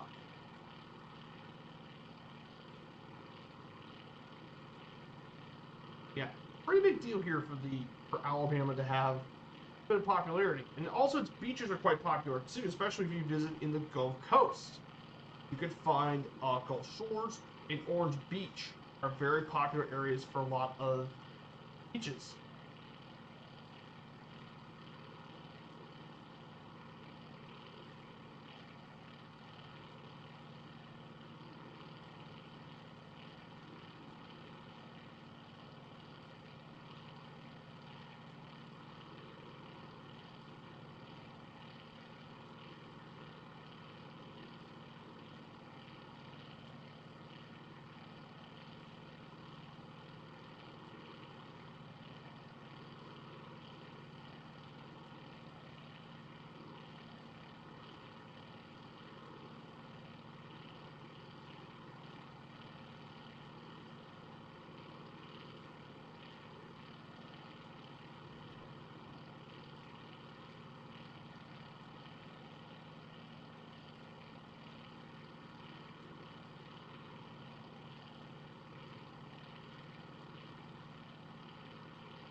We're about halfway over to Birmingham, Alabama. It's actually the largest, most popular city, second most popular city. We're getting pretty much close here.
So, Birmingham, Alabama is going to come up pretty soon. Is Birmingham. So, Birmingham, Alabama is actually Alabama's second most populous city of Huntsville, of 196,000 people. Its metro area is actually the largest in the state at 1.11 million people. It serves as an important regional hub and associated with much of the South, the Piedmont, and Appalachian regions of the United States. It was actually founded pretty recently, 1871, during the post-Civil War Reconstruction period for the merger of three pre-existing farm towns, mostly notably Elton. It grew from here, annexing many more smaller neighbors, and transformed into an industrial railroad transportation with a focus on mining, the iron steel industry, railroading. Of course, the city was named after the well-known English city of Birmingham, which was also one of the major industrial cities of the United Kingdom. We'll get to visit Birmingham as well. Most of the original settlers we found in Birmingham were also of English ancestry, and it was planned to be a piece where cheap, non-unionized, and African labor farmed from rural Alabama could be employed in the steel mills, giving it a competitive advantage over industrial cities in the Midwest and East. And it was a primary industrial center of the South from its founding to the 1960s. It was known as the Magic City in Pittsburgh of the South, mainly with iron steel production. Nowadays, it's diversified into all sorts of different economies, including banking, telecommunications, transportation, electrical power transmission, college education, and insurance. Mining is no longer a major industry except for coal mining, but it's still a very important business center in the southeast U.S.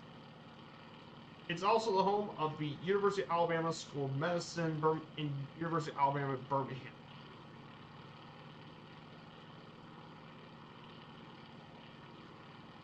UAB.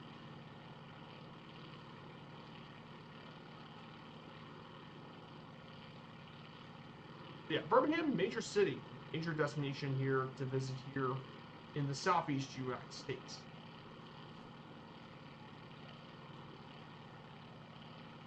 Birmingham also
And also another thing about Birmingham as well, in terms of culture stuff, you can find separate museums and landmarks.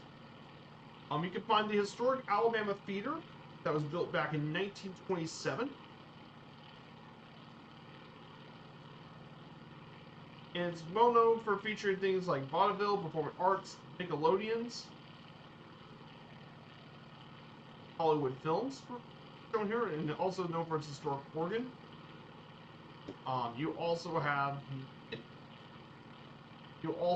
many museums, including the Birmingham Museum of Art, the Birmingham Civil Rights Institute, which determines a lot of Birmingham's rich history with the civil rights movement, as Birmingham is a city very rich in the civil rights movement. After all, it was where the Birmingham Campaign took place in 1963, and the Children's Crusade as well. It was also where MLK, Dr. King, actually wrote his famous letter from Birmingham jail.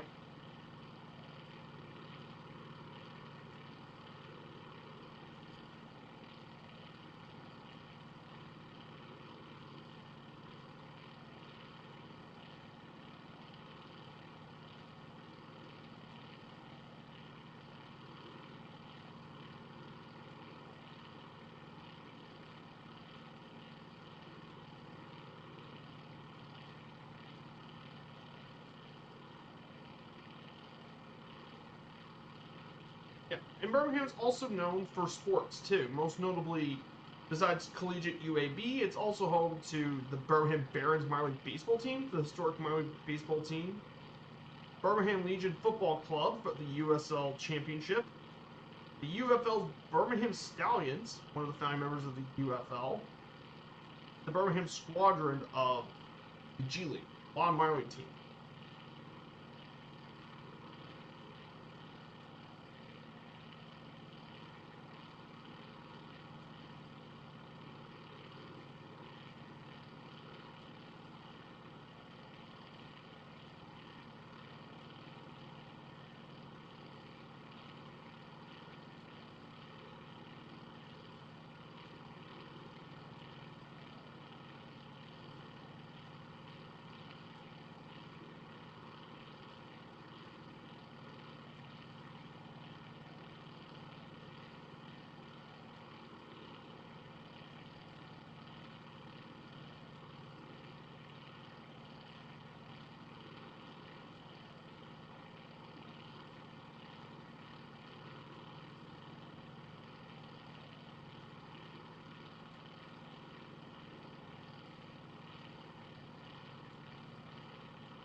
Also, and then finally for our second stop of the day, we'll land at Birmingham Shuttlesworth Airport. This will be our second stop of the day at Birmingham's Shuttlesworth Airport.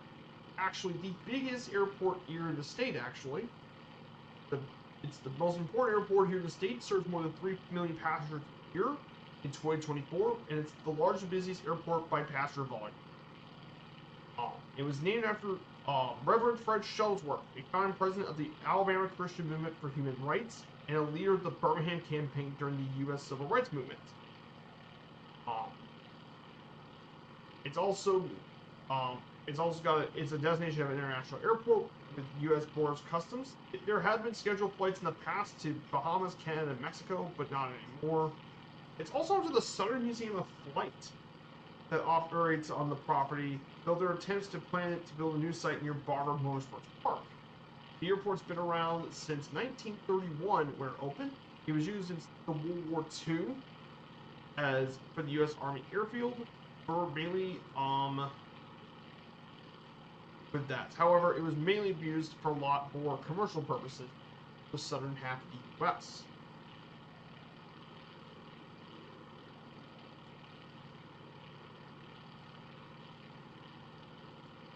One of the more interesting things about Birmingham Shuttlesworth Airport is that it can operate planes as large as 757s have been flown to fly out here, 767s, and more from FedEx, as well as a military base as well.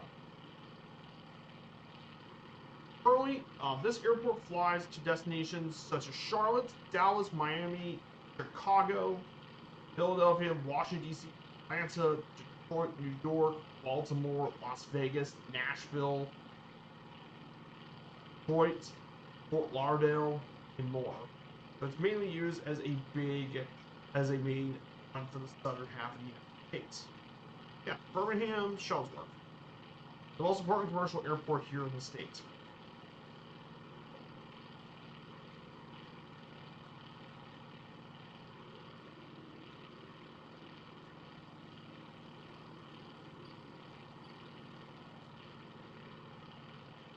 Right. Let's switch to left now. The next one. We're about to approach Birmingham, Alabama. So fly over Birmingham, and then we'll make our landing We'll stop for a bit, and then we'll go our way over to Huntsville for the last leg of the stream. Yeah. We don't have much more to go.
So Birmingham's in distance.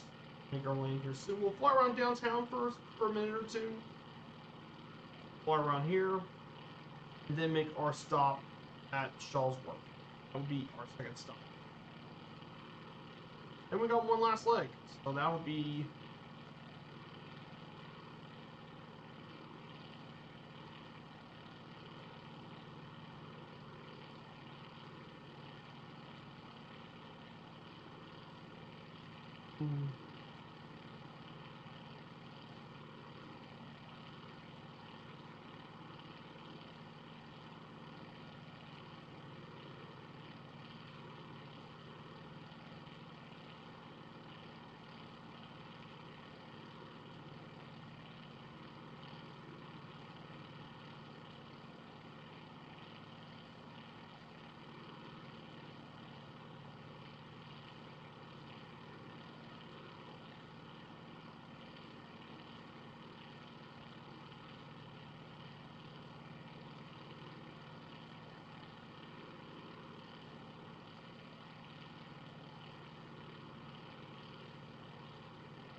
I hope you're all having a great stream. If you guys are liking the stream and want to watch the channel more, smash that follow button and support the channel. We stream 3 days a week.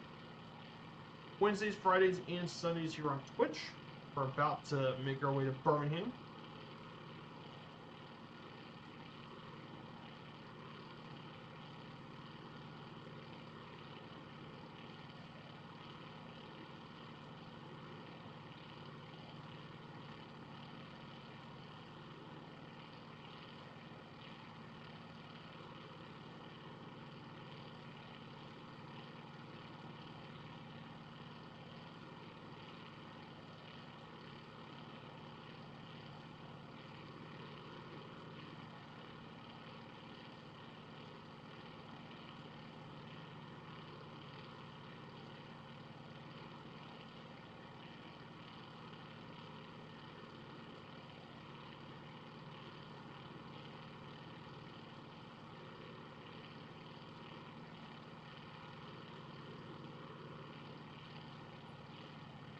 here's Birmingham.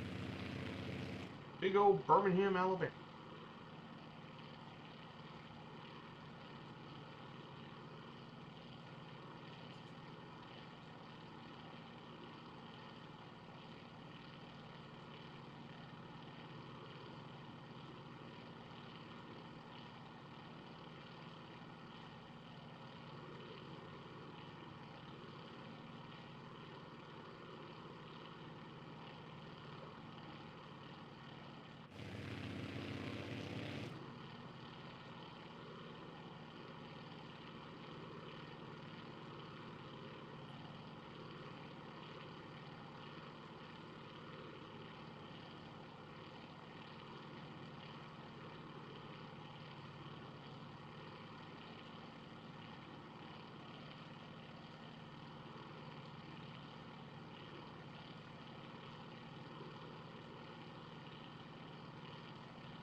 There's Regents Field in Birmingham.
Here we go, guys. Charlotte Wharf Airport.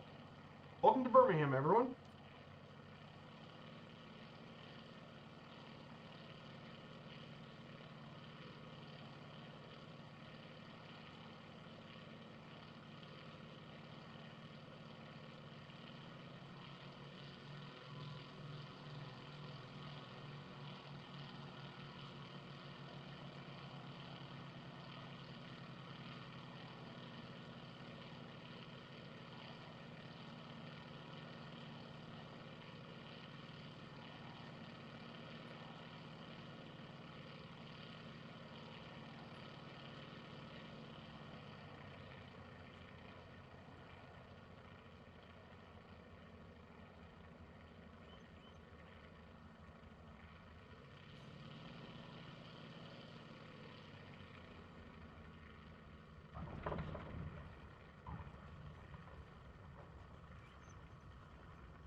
So we're gonna stop here for just about a minute or two for the last leg.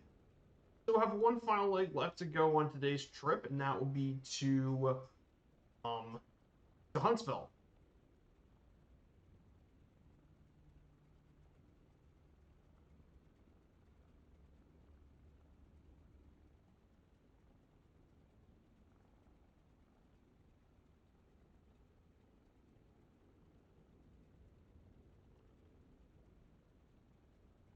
Ready for that last leg.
Let's go ahead and prepare for the last. Let's go for our last leg of the trip into Huntsville. We only got one last leg left to go on this stream. We'll be finished with the for the stream. So let's go ahead and prepare.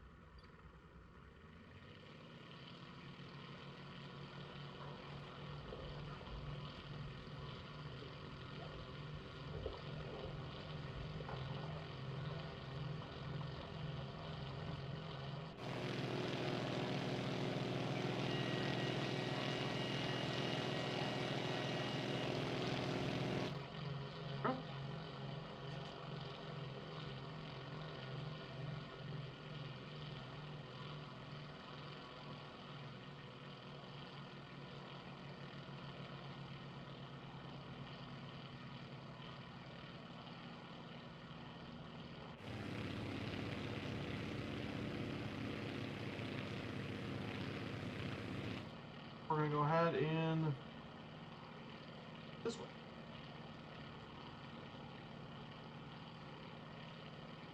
So let's cover the rest of Alabama's slides, shall we, before we get finished. So Alabama's culture is kind of important, is the important deal here in the states. It's like many other southern states, its culture is very similar. Mainly, the big part of it is Alabama's literature, which focuses a lot on race and issues in general. Or some of these notable examples include Harper Lee's To Kill a Mockingbird, which, I mean, is definitely a book you're going to be familiar with if you ever read in high schools and middle schools. Winston Groom's Forrest Gump, which has been known as Forrest Gump, if you know the movie. Well, the book is actually written by an Alabama author. Fanny Flag's Fried Green Tomatoes at the Wizard Cafe. The biographies of Rosa Parks and Martin Luther King are some notable features of Alabama's literature history.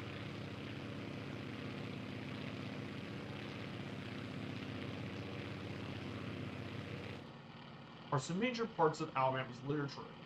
In terms of sports and stuff and what makes Alabama well known, they're mostly got minor league sports teams. However, the big talk of the state is not the minor league teams, it's collegiate sports are a huge deal. There are two particular universities we need to mention. University of Alabama in Tuscaloosa, and Auburn University in Auburn, Alabama, and their teams are known as the Crimson Tide and the Tigers. Both of these colleges sell out nearly every football game, and Alabama averages about 100,000 fans a game.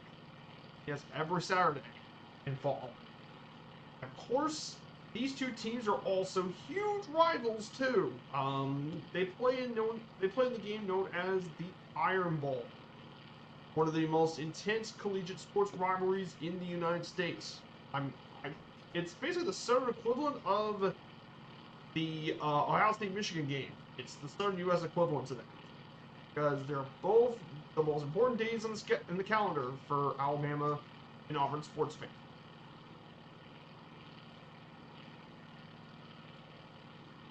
And it makes sense because Auburn, Alabama, I mean, with college football dominating state, it's not a surprise Alabama and Auburn don't like each other.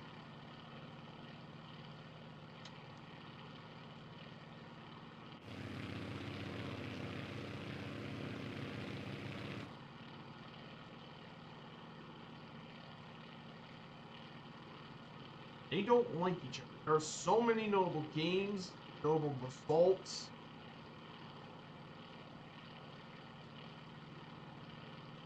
There is so many stuff about this rivalry that people do not like each other.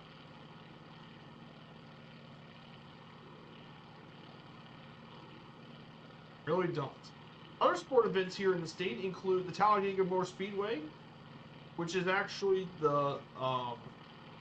which actually seats 142,000. It's actually the longest track of any of the motor speedways here in the United States. There's also a mobile golf tournaments have also been held here in the state as well. And of course, for transportation, of Alabama's most notable airports, Birmingham, but there's also Huntsville, Dothan, Mobile, Montgomery, Northwest Alabama, and Northeast Alabama are all airports with commercial operations here in the state. There's 6 major interstate routes in Alabama: I-65, I-20, I-59, I-85, and I-10 through much of the state. And then you have I-22 from Mississippi connecting Birmingham with Memphis. Finally, in terms of ports and stuff, there's only one saltwater port here in the state, and that's in Mobile, over at the beginning of our strait.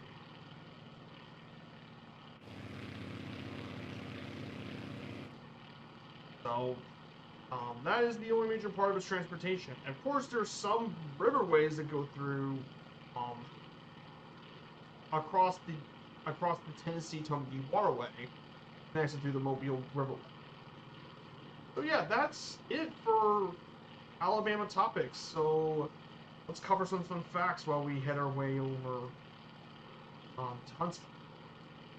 So Alabama has several state facts. Of course, the Confederacy Montgomery was the capital birthplace of the Confederate States of America. Alabama is the only state with all natural resources to make iron and steel, and it's also the largest supplier of cast iron, steel pipe products in the United States. The state motto of Alabama is Audemus Jura Nostra Defendere, which translates to "We dare defend our rights." Like, the model's fine, but the problem is really want to go historically, it's kind of hypocritical, considering that Black African American rights weren't really well defended. Kind of an irony. In 1902, Dr. Luther Leonidas Hill performed the first open heart surgery in the Western Hemisphere by suturing a stab wound in a young boy's heart, and it occurred here in Montgomery.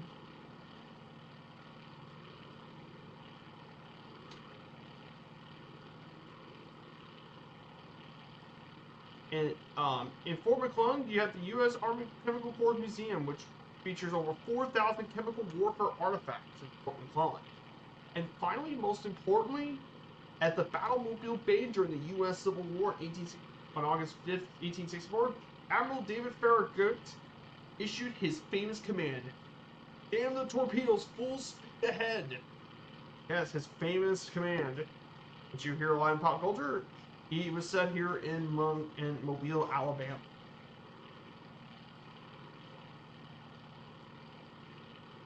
And finally, for some notable people, there's quite a few notable people, including Channing Tatum, a very successful actor, has appeared in 43 movies.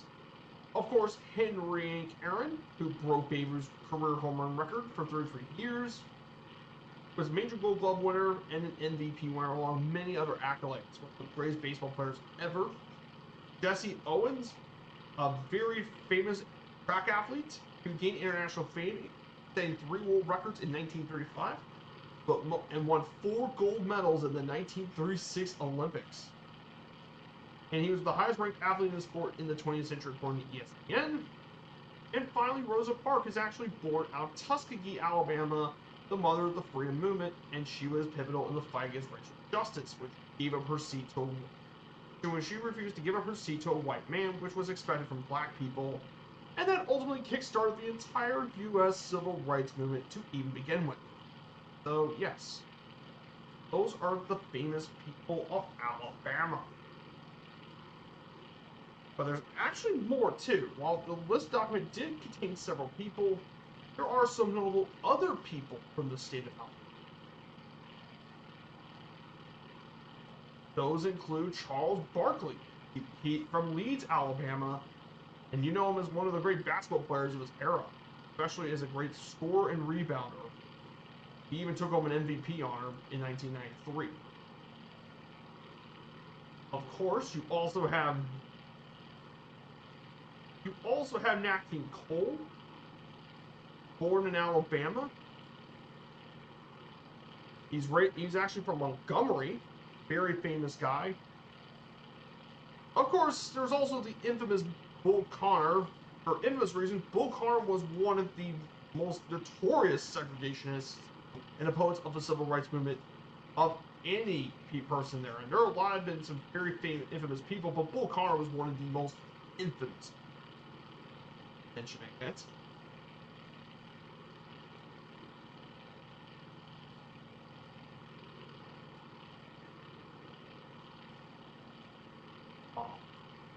There is Zelda Fitzgerald, and she was most well known for successfully Scott Fitzgerald. She's actually born in Montgomery.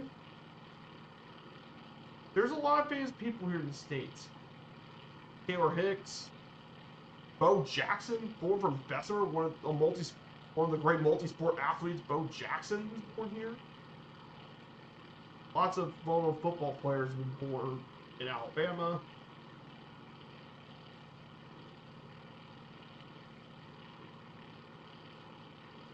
A major opera and disability rights advocate, Helen Keller. Joe Louis. Of course, how about the legendary Willie Mays? Born out of Birmingham. Unfortunately, passed away before the baseball game at Brookwood Field. And also joined by Willie McCovey, who was born in Mobile. But yes, lots of very famous people.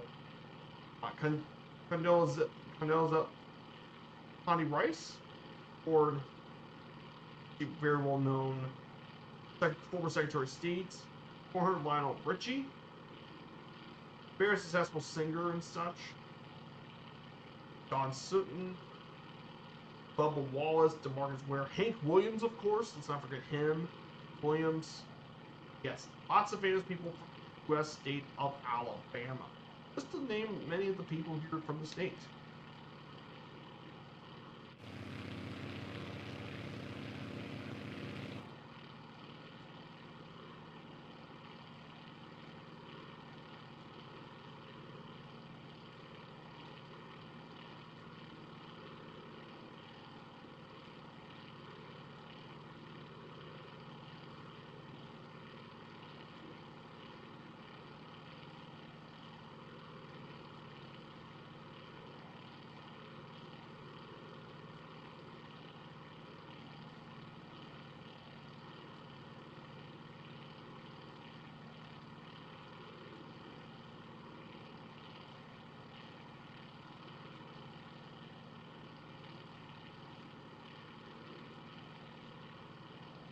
Here, guys, we're about to head to Huntsville, Alabama.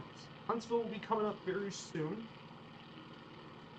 Actually, Alabama's most populous city.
We're just 49 miles out from our final destination here in Huntsville. Let's take a look outside of our aircraft for a bit. It's been a while since we did that. Looks pretty nice. See, we're getting more to the Appalachian Valley location. We're going to get more and more into that location in the first place.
let's go ahead and talk a bit about Huntsville, Alabama while we're heading there. So Huntsville, Alabama is Alabama's most populous city with 235,000 people. Its metro area is about 527,000. And it's the seat of Madison County, Alabama, located in the Appalachian region of northern Alabama, south of Tennessee. And it was founded within the Mississippi Territory in 1805 and incorporated in 1811. Huntsville was actually the first capital of Alabama before it was moved to more central settlements. It was developed by nearby hills across the Tennessee River.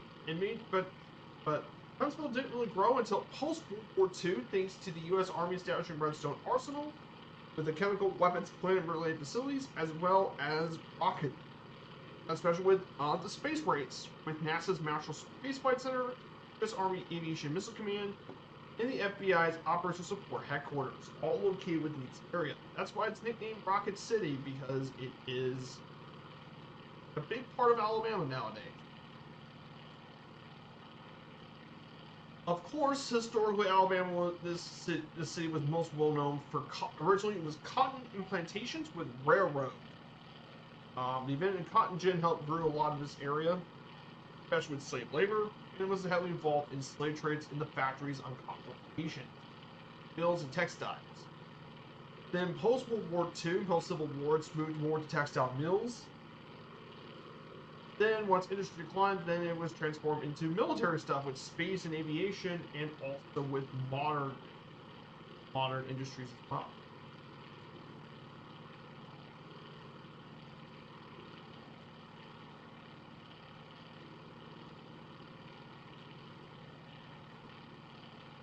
As a result, Huntsville is also known for some of his historic districts, including the Twickenham Historic District. Features Federal and Greek Revival architectural stuff, including the Wheaton House Museum, as well as the Old Town Historic District. There's also several festivals, including the Panoply Arts Festival every spring. And it's home to several sports teams, most notably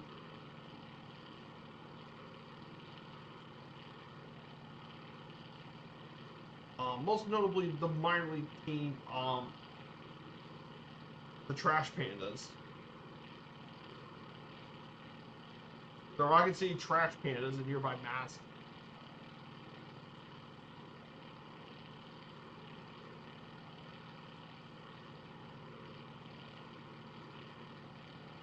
Pretty cool.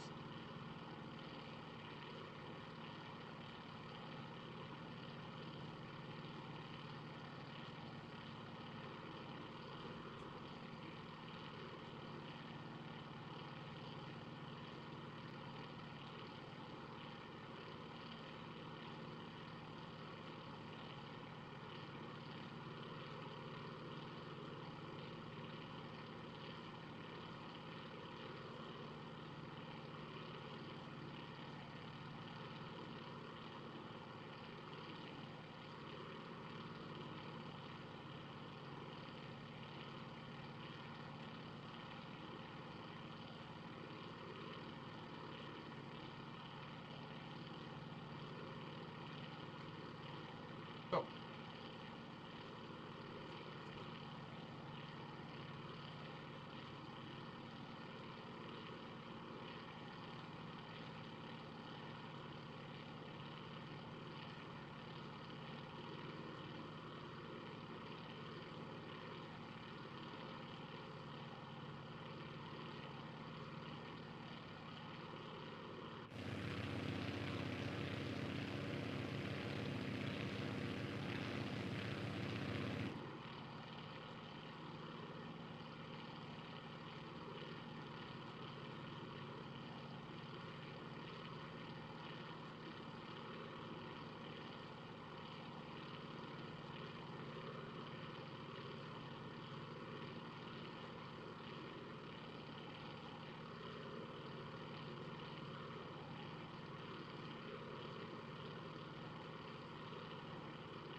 Here's Huntsville in the distance. If you look to your left and zoom in, that's Huntsville International Airport.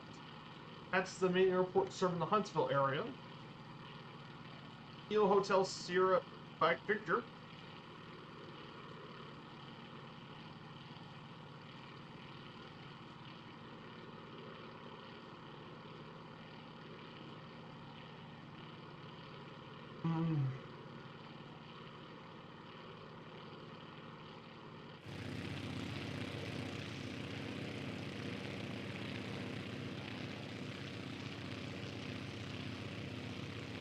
Here we go, guys. We're about to approach our final destination here in Huntsville. Hope you guys enjoyed the trip. It's been a very enjoyable time with you guys.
Okay, we're about to get pretty close to our. So we're just 21 nautical miles. We're about to find a sim. We'll visit the Space Center first, which I've been to the U.S. Rocket Center in Huntsville. Very nice area. Really cool area to visit here in Huntsville.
here's the U.S. Rocket Center.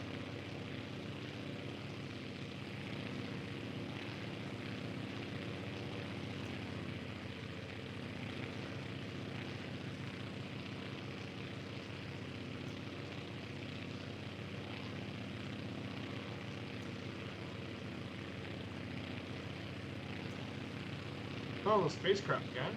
Oh, the rocket.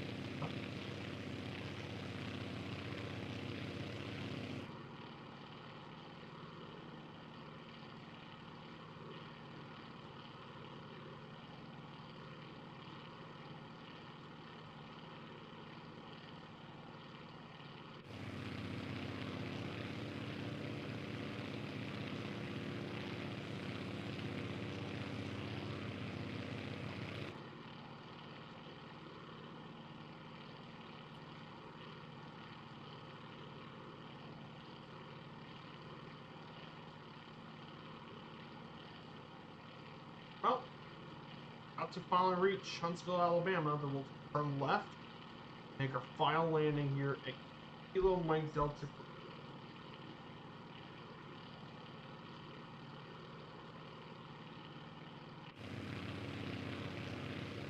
Here it is, downtown Huntsville.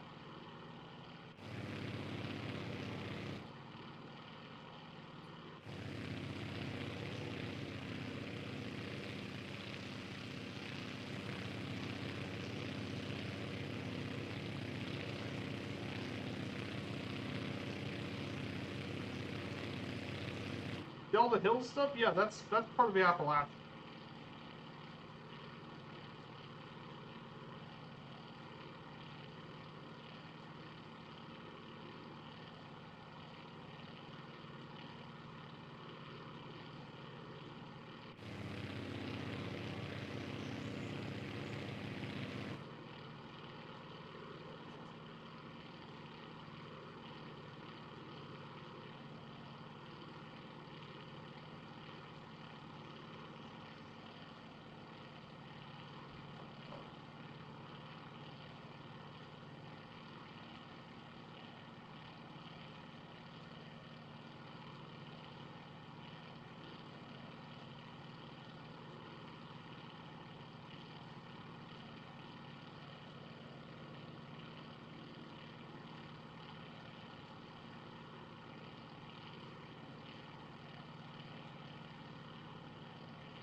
Here we go, guys.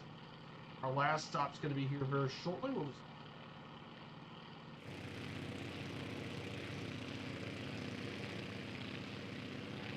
Here's some of the high school facilities. There's a high school stadium out here. That is Lewis Cruz Stadium, Alabama A&M University. Alabama A&M.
Here we go, guys. Our last landing of the day.